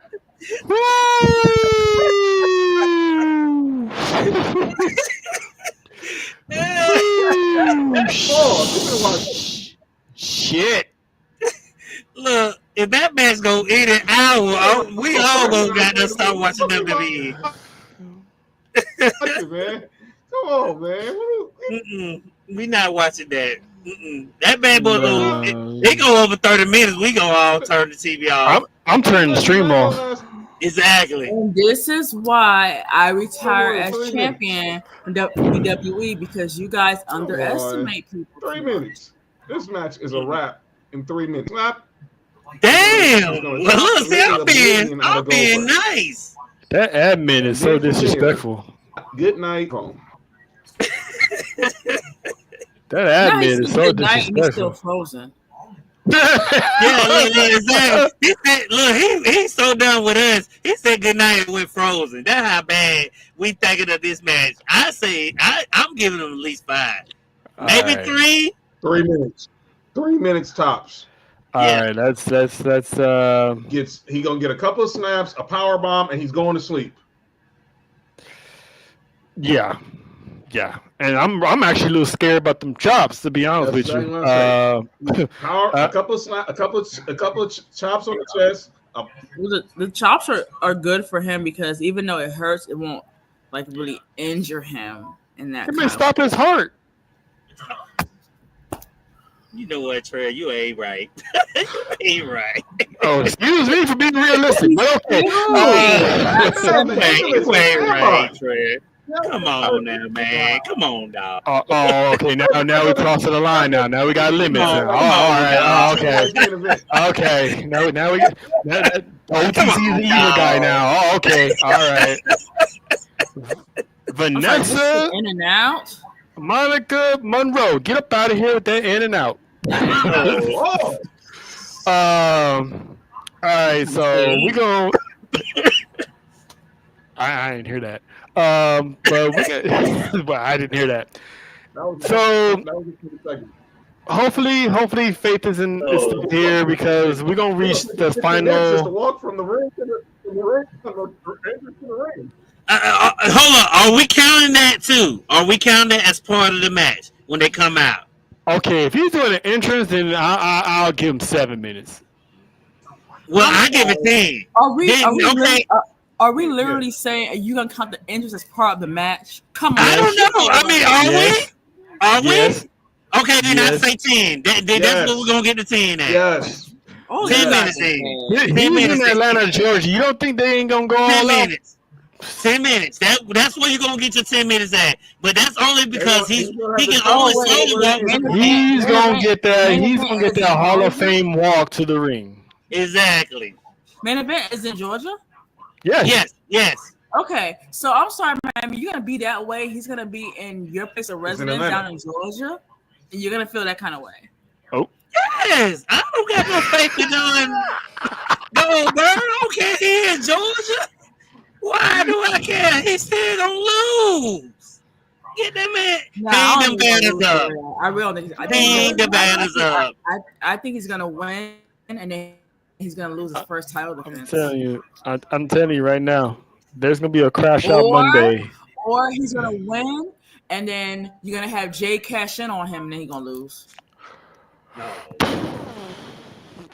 If this man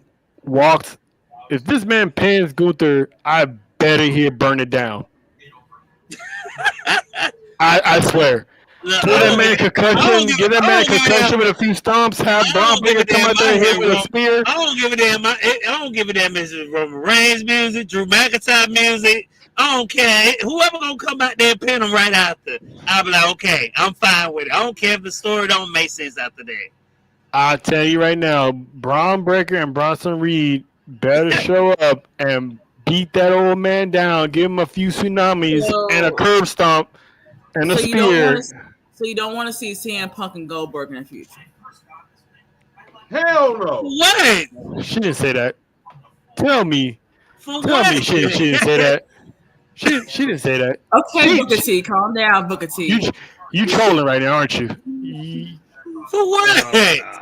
Well, because think about it. All the future legends are there. You have your CM Punk, you have your Seth Rollins, you have your John Cena's right now. They're all in the company right now. And now Goldberg is returning.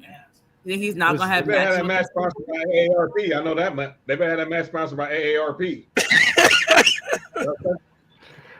That's Well, exactly where first they're of all, there's nothing wrong with the going. AARP. Right. There's nothing wrong with Okay, the RPA. I, Wrong with the Senior Tuesday. I see Bosley out there trying to get them life insurances. I see what's going on here. Something. Trying to get that policy. I understand. Standby. Trying to get that policy. I understand. Get your money. Get your money, boss lady. Hey, now, hey. Them Don't be diamonds mad. ain't gonna pay for itself. Y'all reached the age requirements, man. It's like roller coasters. Height requirements, age Oh, requirements. that's crazy. She out the blood money. That's what it is. Speaking of blood money, that's our final topic is has been caught my attention lately the moment Jey Uso lost his World Heavyweight Championship, and that is one the legendary Rikishi Fatu. I do have a clip of not an interview, but of his podcast of what he had to say following the loss of his son. Let's see here. There we go. Run as the world champion. I didn't think it was justice. That was it. I mean, in a continental belt, a short run against my boy. That you just feel like would you have done that to Randy Orton? Would you have done that to John Cena? Last I knew, the last time we seen WrestleMania 41 in Las Vegas, damn it, he had the whole arena. The whole arena. The bloodline has gave our heart and soul to this industry. 75 plus years, past, present, and future. And God damn it, this is the way we treat it. This is the way y'all look at us. That's just ain't right, man. Ain't right. I knew the bloodline from Roman Reigns all the way down to the Usos, continuing on to Sefa, Solo Sikoa, Jacob Fatu. When it was COVID, fans were on the screen of TV. Who kept WWE afloat? Come on. You all want to talk? Y'all want to go there? Let's go facts, man.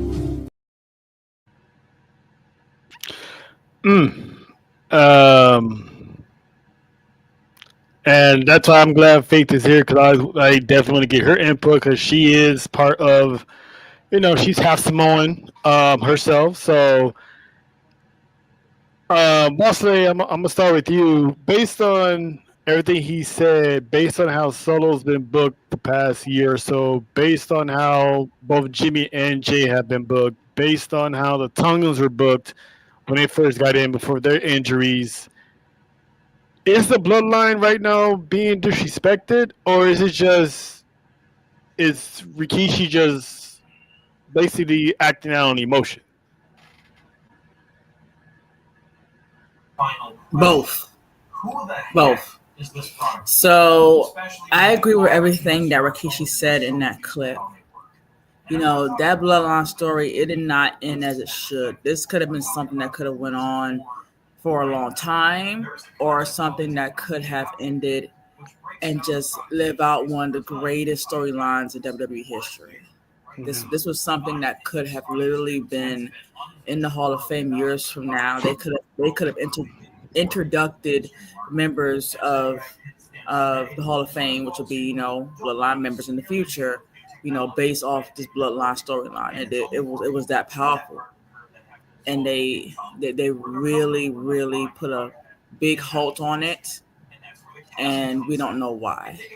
I mean, we have assumptions of why, but we don't really have storyline wise why it ended the way it did.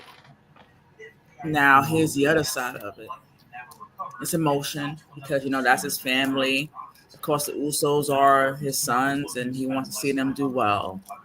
But here's the other piece to it too, is that you had all these great Samoans do this really, really big storyline, the biggest storyline in WWE history for the last couple of years, that literally carried the company. Absolutely 100%. So for you to go ahead and say it's is disrespectful to the bloodline, I think that's in poor taste. I think he needs to have a look in the mirror, because this is the same company that literally put this bloodline story as the number one story in the entire company for a long time. I get it. It ended very badly because we did not have the great finish as we been holding on. It's pretty much like that, like when you read a great book and you read the ending and it's crap. That's what we got. But the fact that they literally had all the members of the bloodline in this story, well, besides really Naya, but all the male in this story for so long, to me, speaks volumes. And I think Rikishi should appreciate that. And I think, and I'm pretty sure everyone in the bloodline appreciated that, for that moment. I think the problem with Rikishi is that I get he wants content for his podcast. There's a reason why I don't watch his podcast, is because Rikishi, you need to understand, like, your time is done. It's been done for a long time. I get it. You have a lot of your kids now taking this on, but he continues to insert himself into opinions and storylines. Like, you're not backstage anymore, Rikishi. You're not in that writer's room anymore. I'm pretty sure you're getting information because, hey, but I mean, you can't insert yourself to that anymore. And I think that it's in poor taste. I think that's him just being selfish, because he continues to do this over and over again. He continues to feed us information like, oh, they're gonna go there, they're gonna go here, and obviously WWE does not want Rikishi in this storyline. We thought that they did, a number of months ago. Well, really a year ago now, and they kind of changed their mind, is what we were told, according to Rikishi. But maybe there's a reason why, because he can't shake himself from wanting to be involved in this, and you're just not. And let's be honest, like, I like Rikishi. Of course, I love his sons, right? But I mean, Rikishi wasn't really the best wrestler. Like, he was just mainly known for like his gimmick, and of course, that famous spot that he took. Let's just be honest. So for him to go ahead and say, oh, they deserve this, they deserve that, WWE gave him that. They gave Solo a really, really powerful character. Remember, Solo was, hey, that enforcer for a long time to Roman. Hey, you had the whole Solo and John Cena match years ago, by the way. Now, granted, it didn't go anywhere, which is typical. People face Cena, they don't go nowhere. That's kind of a thing now. You see in theory, right? But after, they had, Roman lose, which Roman had a title for 4 years. But after they had Roman lose, and they had him lose in a way that, it didn't make him look weak, because he lost in an unfair way. So that way it shows, he didn't lose fairly, technically, right? So it doesn't make him look weak. And then as soon as he lost, they put Solo into this great storyline. They had him do great character work. They had him on mic. They had him in there every single week. They did all that, for Solo. Same thing with the Usos. We had Uso stories as well. We had them be the Usos with the paint. We had them be they penitentiary. We had them do stuff with Roman. We had them break up. We had them come back together. We had them come back to Roman when he returned. We've had all these stories now. We had the Tongas involved until they got injured. We had Solo come in and do his thing. Now he's doing a new thing, which is actually talking and being by himself. He's now in the feud with Solo. They've done everything they could with these people. I get now. The only thing is that Solo is not going for your main title, because I don't think he's there now. I think they should have did that back when he first became, first made Bloodline 2.0. They should have did it then, and they didn't do it. Granted, with Jay should have hold the IC title ship longer. He should have hold the last title a bit longer, but hey, they had other plans for him, which we know now, because we got Goldberg and all this stuff, and we don't want Jay to lose to Goldberg. That would have been like exactly. But they have really given them everything at this point. They gave Nia Jax a title, who was also real close to Roman. That's Roman's second cousin. Rock's second cousin. So they did that with her as well. So I mean, they really have given them everything. And I guess really to round it out. I mean, this is where we are now. I mean, what else do you want them to really do with anyone at this point? I mean, Yeah. that's just my question. And then the last piece of this is that Rikishi talked about how Jay lost the title in front of his son. They wouldn't have done it to like a Randy Orton. Well, Randy Orton hasn't won the title since when? Shit. Since he beat Bray Wyatt, right? That's like 2018, 2017, 2018. Okay. I think so. Okay. And Randy Orton has what down in NXT? He has a son, right? Yeah. Alleged. Yeah, it is. Well, yeah. Well, Man, he man. And Miles Ward is winning that life. Yeah. And Miles Ward is winning that life. Yeah. So he has a son down there. Now look, his son is down there in the NXT. He's not on the main roster. He's still down there, right? Mm-hmm. And when the last time Randy won a championship? Shit. Before COVID, that's for sure. Exactly. Yeah, it had to be. Yeah. So, and I think it was longer than that, wasn't it? Yeah. So yeah. And I don't think he him. during the pandemic, during the Thunderdome era. There, what? That is it. Mm-hmm. He did. I don't remember that run. Yeah. Mm-hmm. Oh yeah, him and Drew McIntyre was like beefing it out for that championship. Is that who Miz cashed in on? No, Miz cashed in on Drew. Oh, okay. I remember that because that's why. Okay, yeah, you're right. And when he mentioned John Cena before Elimination Chamber, when's the last time John Cena won a match? It was like 2-3 years. Well, John Cena ain't won a match in like 5 years. And his last title run was like how long was that? when he first came, that was his whole stick. Well, yeah. The last 5 years, he's only been at WrestleMania. And he's lost every single Mania. And when was his last title run? Like what? Like when he beat AJ Styles? No, I think when him and The Rock faced each other, wasn't it? That was his last run. I think it's when he beat AJ Styles. He beat AJ Styles? I don't remember that one. I thought the last he became to become 16. Yeah, it becomes to get yeah. You're right. 16. Yeah, he beat AJ.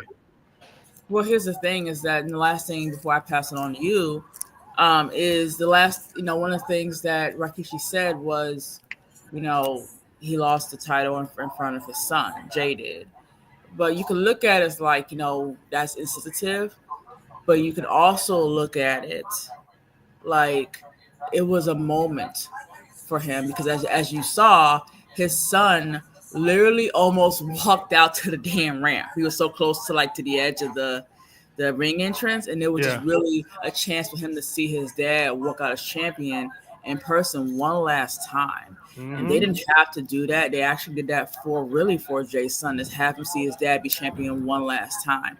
Now, I don't know the foresight to say Jay might not be champion for a really long time. It could be a window of that, but they'll at least let his child see him walk out as champion one last time. And let's not forget, Cody lost the title, and Cody had a daughter, and I think she was also in the crowd with Brandy on. Yep.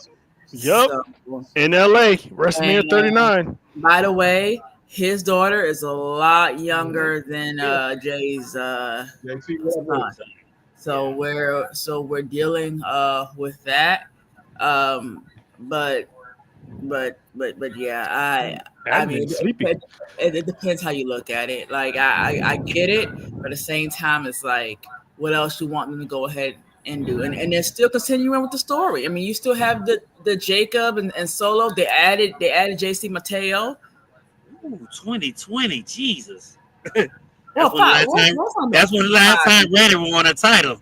5 years. So that's not bad. That's yeah. So to Rikishi's point, his reign was only 22 days, which is shorter than Jey Uso, because Jey Uso won in April, and he lost it in June. So he's already better than Orton. So here we go. And I understand his take on it, but at the same time, I think it's more out of emotion because the bloodline has been treated well for the past 5 years. His sons are the longest reigning tag team champions of all time, if not the modern era. They had their title reign for like 2 years, 2 or 3 years, breaking the New Day's record and even beating the New Day to get that record.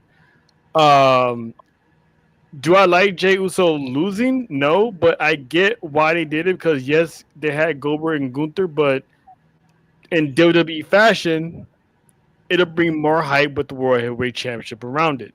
So, and that was it. So I didn't really have Jay beating Gunther twice. I had a feeling something was gonna happen, but I know he's gonna beat him clean. But Rikishi's only been vocal when it came to his kids. When Nia had that little run where she was losing, I never heard him spoke out about how Nia was getting treated. The Tongans, the way they was being booked, they could have been being booked a little better. I didn't hear him complain about the Tongans the way they was getting treated. Solo, he said, I heard him say a little bit about Solo, but all of his energy was always for his son Jay. When he's gonna win the Intercontinental Championship, when he's gonna put a title on him, they need to put a title on him. He's gonna go to AEW. The grass is green on the other side if they don't do right by my kid. Blah blah blah blah blah. So all his rants has always been about Jay. So that's why I think it's more on emotion because you saw how happy he was when he won at WrestleMania. So of course he's gonna feel that way. That's his kid. That's his boy. But at the same time, to sit there and spit in the face of the company that's basically took care of your family, holds your family in high regard for many and many of years, with the exception of Jimmy and Solo, Rikishi's the only one in that family that's never won a title. Well, only males in that family. Excuse me. Rikishi won the IC title, didn't he? I'm talking about the main card. Yeah. Oh, okay. Yeah. I mean, when he was a heel, he had a few tie shots here and there, but I'm pretty sure he wasn't going around saying he felt disrespected. His family was disrespected. It's like that's just how the business works. It's bad timing the way Jay lost. I get it because out of everybody else, he has had the shortest title reign. But I mean, Drew McIntyre had 5 minutes, but no one's saying Drew McIntyre got disrespected. He had a 5-minute title reign. So I get it, but he's definitely got to slow his emotions down a little bit. John, what you think?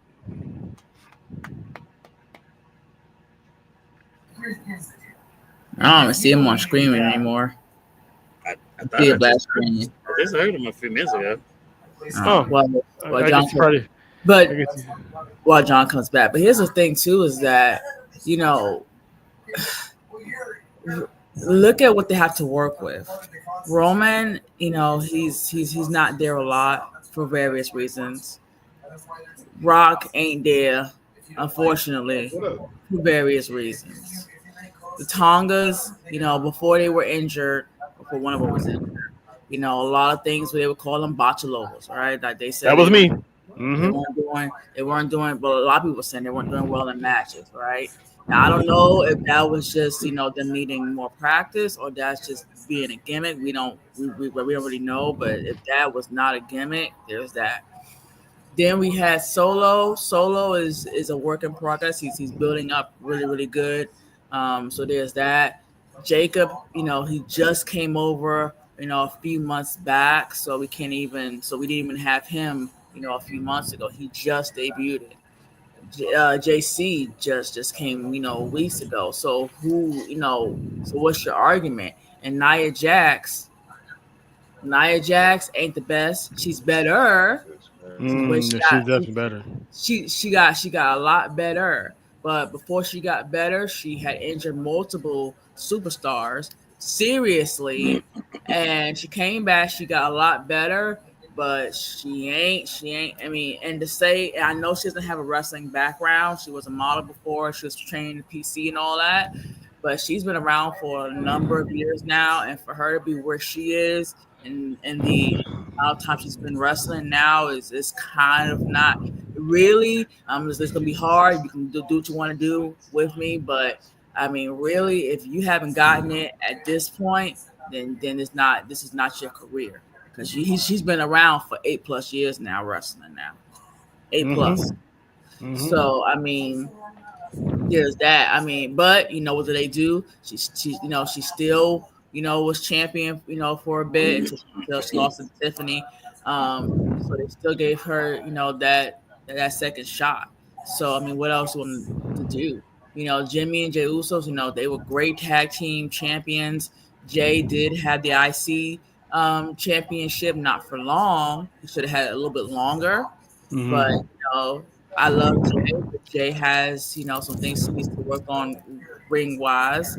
Jimmy, well, for me, Jay is a better in ring versus Jimmy, but Jimmy is a better promo. That's how I felt. But Jimmy also, he has a lot of struggles too. For me, more so in the ring, I like his promos. But remember when they had the Jimmy and Jay match at WrestleMania, a lot of people crapped on Jimmy, saying Jimmy was out of shape and it was just bad. Even now, Jay gets a lot of with Jimmy. They've been kind of putting him in the back, but also giving him a little bit of story and pulling him back. But at least he's on TV, considering the fact that we don't really have a place to really put him, because you have. I mean, so they have been giving them like a lot of. I don't think any other wrestler would get those opportunities like the way these people that I've just named have if they weren't, part of the Samoan dynasty. Like let's just be honest. Like we got people, getting released left and right at this point, and it's probably not going to let down. And I listened to an interview with Carlito, and Carlito was actually very, very, and I'm not going to go too much into it, but he was actually pretty happy about his position that they gave him, because he didn't think he was going to be used that much on TV, and he was. Yeah. So I agree. And it looks like John's trying to come back. Oh, never mind. Oh, wait, there you go. Oh, wait. Nope. Oh. I'm here. Nope. Yeah. Okay. I'm here. I'm here. Moving? He here now. He here now. John, hold up your fingers. I'm here. Hold up I'm two here. fingers. How many fingers I'm holding up? I'm here. I don't know. How many I got up? All right, man. What's your thoughts on this? Before Oh wait, I didn't know that. You see what WrestleFace just said? Jimmy is not currently signed to either brand. Yeah, that is. Well, I thought he was SmackDown. I think he's still. I thought it was SmackDown too. Well, yeah, last time before you went out with that little injury, he was on SmackDown, so I think he's still technically. It might be. That might be true, because was Jimmy Jackson? No, he was on SmackDown. Because I remember Jay he was on Raw. Yeah, I remember Jay went to Raw, but when they did the draft, no, Jimmy was on SmackDown. Jimmy was on SmackDown. Okay. Because for some reason I'm drawing a blank where I was like, I don't remember him being drafted, because I don't think he got injured. So yeah, I think Jimmy's probably gonna, like Lena said. I think Jimmy's gonna go to Raw via the draft. He was Roman the whole time when he came back. Yeah. Yeah. Are they Yeah. still gonna have? I don't think they're gonna have the draft. I think that's done. Yeah. No, they're gonna have it after Smack. They're gonna have it after SummerSlam. But my thoughts. Really? That late? Yeah, I didn't know. It's a big event. It's a 2-night event. So because I had read that the reason why they brought up people like Stephanie Valkyrie and Roxanne was because those were names they were going to bring up, during the draft. And since they're not going to have it, they just kind of brought them up there. So I don't know. All right, John. Your final thoughts on this before we wrap this up? John ain't gonna go. I got some good thoughts too, real quick. Yep. Well, yeah. Oh, can you even hear us? It looked like it, John. Hold fingers up. Blink if you're in trouble. No, I'm listening. I was listening to Boss Lady talk. I was waiting to see. My thoughts on Keith Well, is this. Okay, but I know what he's saying. the I trail think he was has a too, father. though. I think he And got delayed. I think run it. No, I'm saying I know what he's saying as a father. If you go back to the comment that Running Wrestling was saying, he sounded like one of those helicopter dads. And I understand the bloodline. The bloodline, Helicopter they dads. can teach. They can talk about. That's what they say about God. That's what they call him. That's what he's saying. He's acting like one of those dads who's hovering over his son and not letting him be his own individual. I know what Boss Lady I heard thinking. your I term know what Boss Lady helicopter. thinking. Boss Lady need to calm Yeah, down. that's like the Brock Lesnar helicopter. Like, what are you talking about? Oh no! Okay.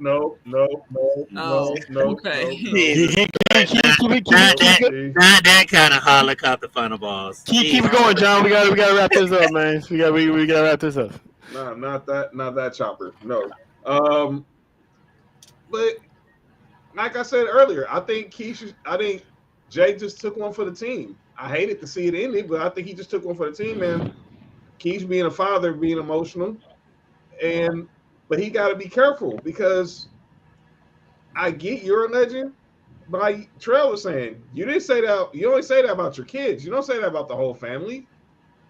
You only saying that when it comes to Jimmy, Jay, and Solo. You ain't saying that about Nia. You're not saying that. You didn't say nothing about Tamina all these years. You ain't never, and you dang sure ain't say nothing about Roman.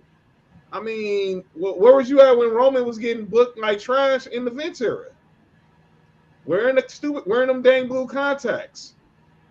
He getting booed out of the building for beating the Undertaker at WrestleMania. I didn't hear none of that. You're doing it because it's your kids, and I can respect that.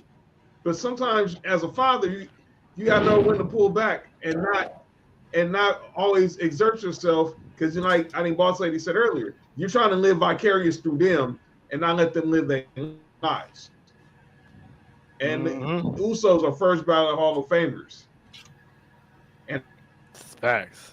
I think Jay's going to eventually have his moment again. Really watching what he says, because you got to really watch what he says. Because you don't also want to alienate him, Jimmy, and Solo in the locker room either. Oh, they ain't. Because if Jay Deets wanted to beat somebody, and then they going like, man, I wonder is his dad gonna clown us on his podcast. That's where Keish got to be careful, because you don't want to get them alienated in the locker room, and they're really likable dudes and probably locker room leaders. Yep, that's true. All right, so we gonna get through this. Our last two segments. And what we like to call, is that what we doing? When basically we see something going on that is like, bro, this is what we doing. We want to call them out on some BS that's going on. So what we gonna do? We're gonna do a round table because I know John has two of them. I think I have. I'm not sure how many Boss Lady and Miami have. So we're gonna do a round table. So you guys gonna have like 2 minutes for each person. So John, I'm gonna have you go first. Who you trying to call out, and who you asking if this is what we doing? If you can hear me. Oh, I forgot he does have a delay. That's right. He moving. All right. Yeah, I think he got a delay. Y'all want me to you want me to lead off? Yep. 2 minutes. All right. So, all right, my first one. Look, man, everybody who's getting on me for getting on Tiffany Stratton, look, she threw a bat. That pitch was horrible. And then I find the video of Liv Morgan throwing the picture at the Red Sox game, and I felt justified. So get off my case, please. My second. All right, so that's your first one. Yep. We're gonna do one, and then we're gonna do a round table. We're gonna come back. Right, so that was the first one. Boss Lady, you got anyone you want to ask? This is what we're doing. Yeah, so my first one's gonna be Hulk Hogan. Like, I don't know if anyone has heard, but there was rumors going around that he was on his deathbed, and then it came out that he's not on his deathbed. It was just something that some radio host had said. Now, my whole thing is that one, if Hulk Hogan is on his deathbed because he had complications with neck surgery, and he did not make peace or make amends with all of the bad stuff that he has done over the past couple of years, that's an issue. My second piece to that is that if that radio person, which I'm not familiar with, by the way, if he said that just to say that, and we know that Hogan is actually in the hospital, that is in poor taste. Regardless of what that man has done, this man is like, what, 61, 71? For him to go ahead and say that, that is in poor taste. Not to mention, we have lost how many people in the past few years? True. Miami, you're absurd. Do you have one that you like to ask? This what we're doing? Yes. TKO and these sponsors. I do not want to come to a show and I have to stick a sticker on the side of my shirt that says Slim Jim, Prime, whatever it may be. I don't want to dress up like a sponsorship. Y'all not paying me to wear that. So TKO, let's slow down on these sponsorship, because it's not feeling. I understand we have to move with the times. I'm cool with that. It's just a little too much. Let's just dial it down just a little bit, just a little. There's nothing wrong with it. The whole ring looks like a sticker or something. I'm trying to focus on the match, and I'm looking at the ring at the same time. I'm like, it's blowing me at this age. I guess I'm getting a little too old. I'm getting blown. Then we pull out tables that look like Slim Jim tables, and we name it the announce table. Got the Prime table. I'm like, what are we doing here? So let's slow down on the sponsorships, please, because it's getting out of hand. I think TKO has to take the L on this one. Yeah, I agree. There is too many sponsorships. They are trying to make it seem like UFC. We got all the sponsors on their clothing line. All right, John, we're back to you, because I don't think I have anyone for that particular segment. So who's your second person or people you want to call out? Okay. Was we discussing the thing I talked to you yesterday about Charlotte Flair, or is this part of it?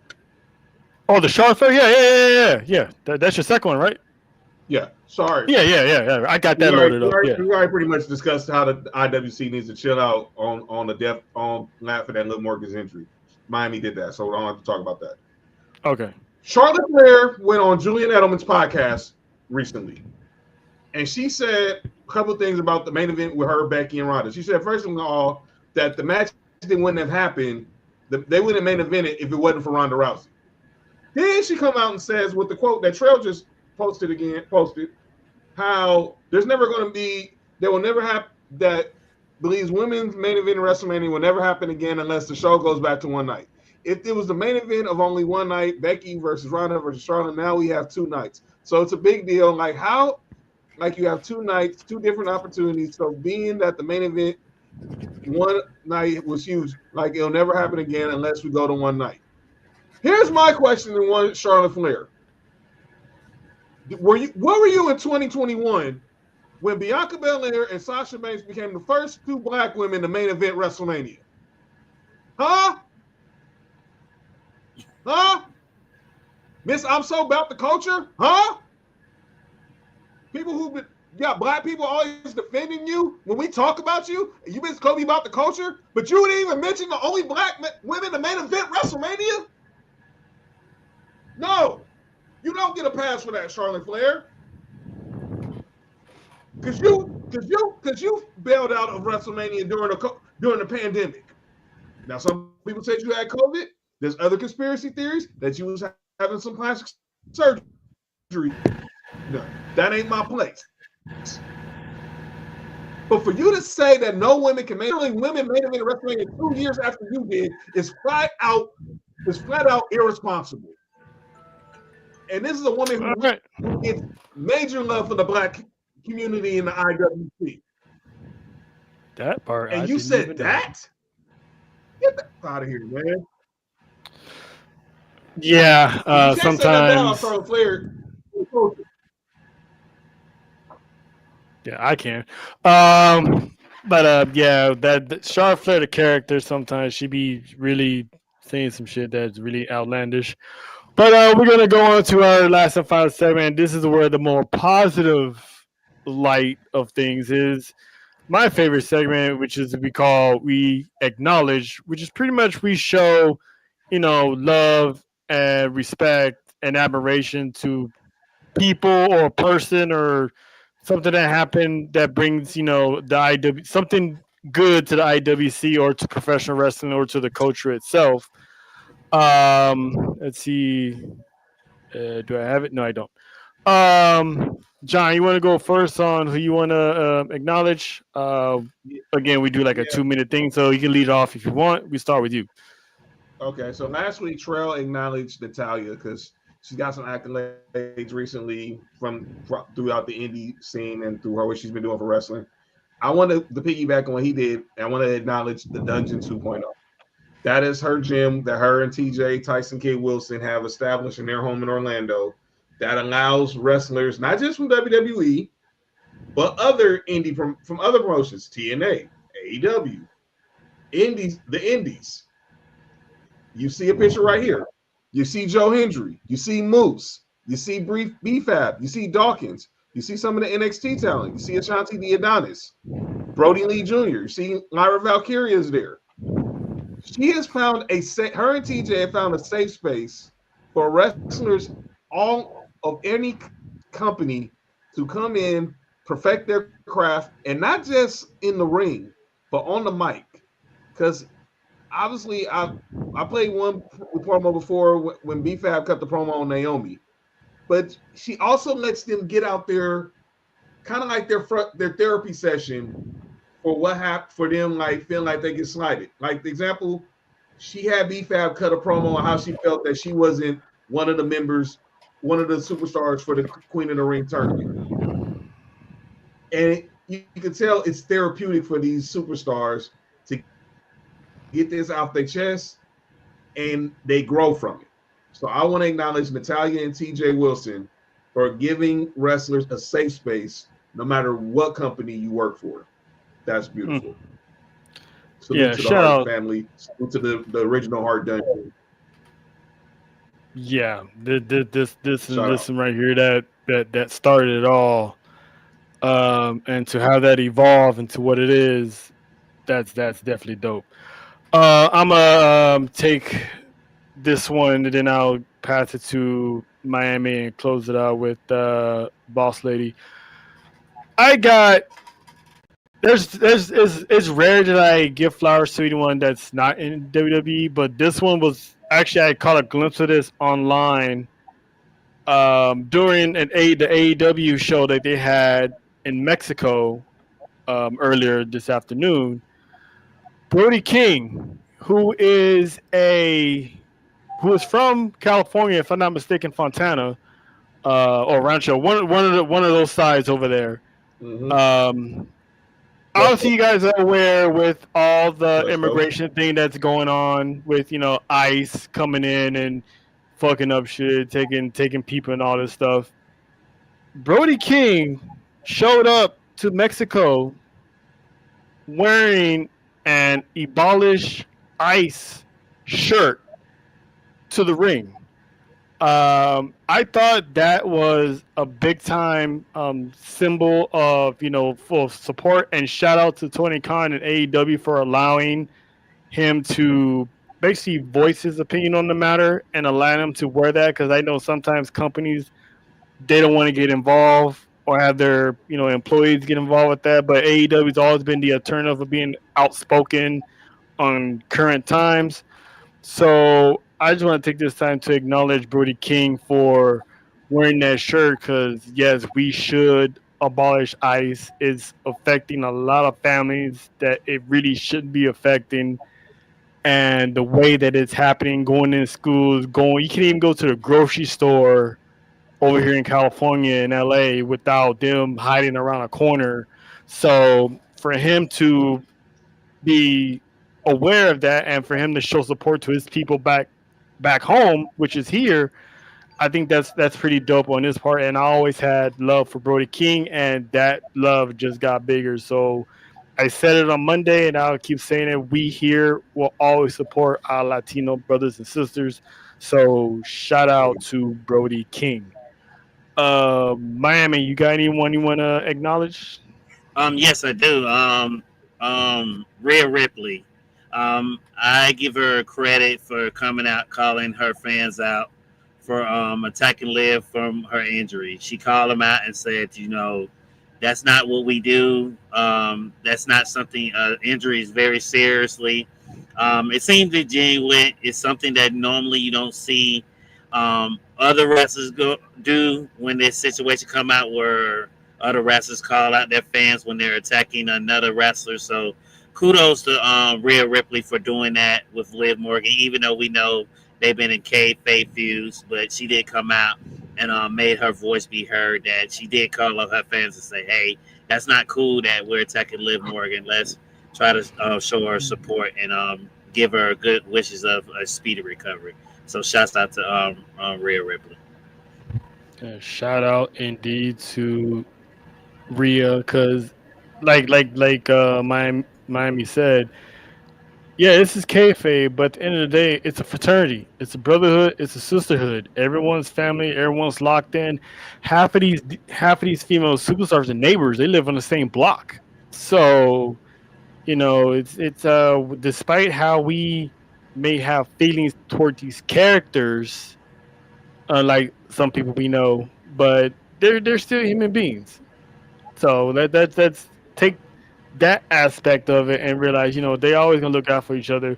And for people being happy that Liv is out, or people blaming Kairi Zane, it's like, come on, Kairi Zane has been a victim of botches herself, so we're not gonna sit here and blame her for what happened to Liv, because it was an honest takedown move that Liv has taken so many times. And like I said earlier in the show, all it takes is one time to dislocate your shoulder. It don't matter what you do, how hard you train, how much physical therapy, how much weight you lift. You land on that joint the wrong way, it's gonna pop out again. So cut Kairi Zane some slack. It wasn't her fault that Zoe Starks got injured either. Zoe overdid it with her kick attempt. So it is what it is. Miami, yeah, nah, Miami. Boss Lady, you got anyone you want to acknowledge? I do, and I'm going to acknowledge Nikki Bella. So the reason why I'm going to acknowledge Nikki Bella is because she recently returned back. We haven't seen her since the Rumble before the last 2 weeks. Nikki Bella has been through hell and back. We all know the story about her and her husband. We recently heard about what happened after that, like where she has to pay money to him and all this alimony and all this stuff now, right? And this is a person that has, she helped with the Divas era. Her and her sister have a book. They have done their own businesses. They were making their own way. But when she returned this past Raw, she was offered the 5-star treatment. She was offered her own locker room. It was going to have like candies and fruits and stuff for her.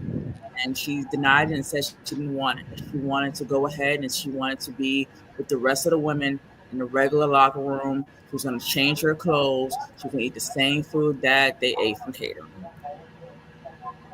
So she's not, this, even though she can be, she's not taking her previous status and throwing it in everyone's faces. She's back there. She's back. She's earning people respect, and she's doing it by showing that she's one of the girls. That is true. I did hear that report that she declined having her own personal locker room. So that goes to show where her ego is at. So I can actually respect that, despite people not liking her, despite one of our own people can get the hatred out of her heart.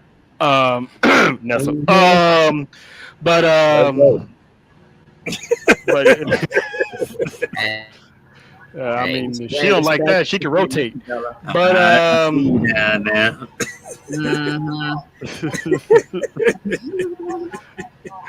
But yeah, we're gonna get up out of here because we know these lovely people got jobs to do and they need to be at work. So we're just gonna wrap this up here. So we'd like to thank everybody for pulling up tonight.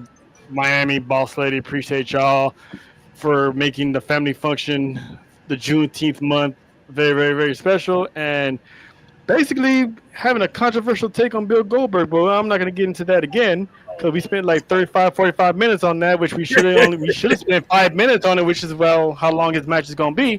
But we gonna get up out of here. Take 35 minutes to walk to the locker room. Yeah, we catch. But yeah, we gonna bounce. Appreciate y'all for showing up. Miami again, Miami Boss Lady, always love. Doors always open for y'all to come up. So I appreciate y'all. Y'all go check them out on their YouTube channel. Talk It Up, cause man, they be dropping some bombs on there, dropping some heat. So go show the DWE family some love. Tell them we sent you, cause they good people. So you can trust us, cause we don't just chill with anybody. So with that being said, we wish y'all a good night. Y'all stay safe out there and look out for one another because we definitely need it right now with everything that's going on. So on behalf of Miami, Boss Lady, John, I'm Trail. We will see y'all next week. We will see y'all Monday for some Tribal Warzone with me, Nessa, and John. So deuces.